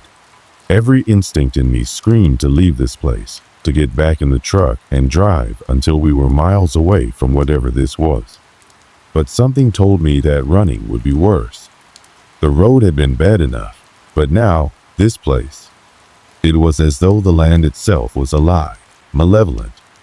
"No, we stay in the truck," I said, trying to sound calm, though my voice trembled. "Well, figure it out." But that was a lie. I knew we weren't going to figure anything out here. Not with what was waiting for us. A sudden noise broke the quiet footsteps. Slow, deliberate, crunching the gravel underfoot. We all froze, staring out the windows. There was no one there. I strained my eyes in the darkness, searching for movement in the trees. Nothing. And then it came. A low, guttural growl, like the sound of something large and animalistic, but deeper, darker than anything I had ever heard. The hairs on the back of my neck stood up. My stomach churned. It's not an animal," one of my friends said, barely able to form the words. I turned to him, eyes wide. "What do you mean?" Before he could answer, the growl came again, closer this time. It was almost as if it was circling us, prowling, waiting for the right moment to strike. The silence between each growl was worse than the sound itself, pregnant with anticipation, with something ominous and ancient that I couldn't fully comprehend. Suddenly, a shape appeared in the distance, barely visible through the trees. At first, it was just a shadow, flickering in and out of view as if it were blending into the night. But then it took form. A figure. Tall and cloaked in darkness, it moved toward us at a terrifying speed. Its presence felt like a suffocating weight pressing against my chest. I couldn't look away. It was a human shape, but wrong, so wrong. It was as if the very concept of a person had been twisted into something unrecognizable. "What is that?" one of my friends whispered, his voice shaking. I opened my mouth to say something, to order them to stay quiet, but I couldn't. My throat felt dry, tight. I felt trapped, unable to speak, unable to move. The figure stopped just short of the truck, standing perfectly still in the darkness. My eyes couldn't adjust fast enough to make out its features, but I didn't need to see its face to know it wasn't human. Its posture was unnatural, its limbs too long, too stiff. It didn't breathe. It didn't blink. It simply stood there, watching us. And then, something unimaginable happened. A cold, unnatural wind suddenly whipped through the air, slamming against the truck. The windows rattled violently, and the truck seemed to shake on its very foundation, as if some unseen force was trying to rip it apart. My friend screamed, but the sound was muffled, like the wind had swallowed our voices. I looked at the figure again, and this time it was closer. Too close. It was at the window, its face now visible in the faint light from the truck's dying headlights. And what I saw, I couldn't process it at first. It was a face, but it wasn't a face. There were no eyes, no nose, no mouth, just smooth, featureless skin, stretched tight over a skull too large for its body. But the worst part? The thing's skin was shifting, pulsing like something alive beneath it. As if it were growing, changing, adapting in real time. I recoiled, slamming myself back into the seat, my heart hammering in my chest. One of my friends was crying, tears streaming down his face, his hands shaking uncontrollably. The creature reached toward the truck, its long skeletal hand pressed against the glass, leaving a faint, oily smear. The air around us grew colder still, and I could see my breath fogging up the window. But it wasn't just cold. It felt wrong, like the temperature had been stolen from us, replaced by something vile, something ancient. I wanted to scream, to run, but I couldn't. My body was frozen in place. Every muscle was locked, every nerve screaming for me to flee, but all I could do was watch. It made no sound, but I could feel its gaze, its focus. It wasn't just looking at us, it was inside our heads and our thoughts. I could feel it probing, searching. It knew everything, every fear, every regret, every dark thought it ever had. And then, just as suddenly as it had appeared, the creature pulled its hand away. The air seemed to return to normal, and the truck stopped shaking. The world seemed to breathe again, but the feeling of its presence lingered, suffocating. For a moment, everything was silent. None of us spoke. We were all too afraid to say anything, too afraid to break the spell. But then, a voice, quiet and broken, filled the truck. "We need to leave," one of my friends said, his voice trembling. But I couldn't bring myself to move. We had no choice. We couldn't leave. Not now. Not after what we had just seen. I turned the key in the ignition, praying that the truck would start, but the engine only sputtered and died. The seconds stretched on like hours as I tried desperately to start the truck. I turned the key again and again, but the engine refused to come to life. The air inside the vehicle was suffocating, thick with fear, our breath hanging in the frigid space. I looked at my friends, all of them as pale as ghosts, frozen in place. No one moved, no one spoke. We were all too aware of the creature outside, its presence like a weight pressing against the windows. It was only when the truck's dashboard lights flickered on once more that a spark of hope ignited within me. I twisted the key a final time. The engine sputtered, coughed, and then roared to life. A collective breath of relief passed through the truck, but it was short-lived. I immediately slammed my foot on the accelerator, the tires screeching against the gravel as I jerked the truck forward, desperate to escape. My hands gripped the wheels so tightly my knuckles turned white. As we sped down the abandoned road, I glanced in the rearview mirror. There was nothing. The creature, the shadow, had disappeared into the night as if it had never been there. But even as we drove away, I couldn't shake the feeling that it was still watching us, that we hadn't truly escaped. For the rest of the drive, no one spoke. We all sat in stunned silence, each of us lost in our own thoughts. My mind raced with 1,000 questions. What had we just witnessed? What was that thing? Was it even real? Or was it some kind of twisted hallucination brought on by the isolation of that forgotten road? The only sound in the truck was the hum of the engine and the occasional nervous shifting of seats. The heavy atmosphere inside the truck felt as though we were still trapped, even though we were driving away. Every sound seemed amplified.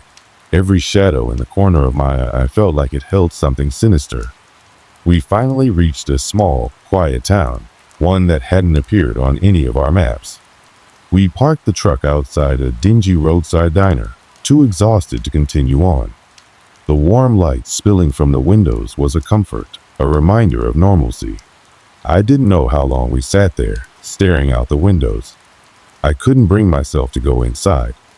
My friends sat in the truck with me, each of us looking out over the dark road behind us, as though waiting for something to emerge from the shadows once more. But nothing came. Finally, one of them spoke. "I think we should tell someone," he said, his voice barely audible. I shook my head, looking at him, my mind racing. Tell them what? That we saw. That thing? Who would believe us? No one would understand. He fell silent, his gaze turning toward the window, and I knew we were all thinking the same thing. Whatever we had encountered out there, whatever had watched us from the darkness, it wasn't something that could be explained. No one would believe us, no matter how much we tried to make them understand. It was beyond comprehension. We sat in silence for a while longer, not knowing what to do next. Finally, we made the decision to leave. We couldn't stay here, not after everything that had happened. But the moment we pulled out of the parking lot, I felt it, the unmistakable sensation that something was wrong. The hairs on the back of my neck stood on end, my skin prickling with the feeling of being watched. I glanced around, scanning the area, but there was nothing. No figure in the shadows. no eyes in the darkness. We drove on in silence, the road now seeming longer, more oppressive. Every mile felt like a test, like we were being drawn back into that horrible, empty stretch of highway. I tried to push the memory of the creature from my mind. The more I thought about it, the more it seemed impossible, like some grotesque figment of my imagination. But even as I tried to rationalize it, I knew I couldn't forget the feeling it gave me. That thing had been real. It was real, and it was out there. Days passed, and the incident began to fade into the back of my mind, replaced by the rhythm of daily life. I tried to tell myself it was over, that it had been some kind of hallucination, a product of the isolation and fear. But every now and then, late at night, I would wake up in a cold sweat. The image of that creature's face burned into my memory. Its lifeless, shifting skin, its hollow, unblinking stare. One night, while scrolling through my phone, I came across something that made my blood run cold. An article about a similar encounter on that very road, stories from other travelers, others who had experienced strange occurrences in the same area, sightings of figures that couldn't be explained, unsettling noises that defied reason. It was then that I realized we weren't the first, and we wouldn't be the last. The question of why it had happened to us, why it had targeted us, lingered in the back of my mind, unanswered. Maybe it was just a random chance, or maybe there was something more to it. Something far darker and older than I could comprehend. As time went on, I tried to bury the memory, to pretend it had never happened. But deep down, I knew that something from that road still followed me. Not in the sense of physical pursuit, but in the quiet corners of my mind, in the moments of panic when I least expected it. I don't know if it was just a warning, or if the creature had been there for a reason, but part of me couldn't shake the feeling that it had only just begun.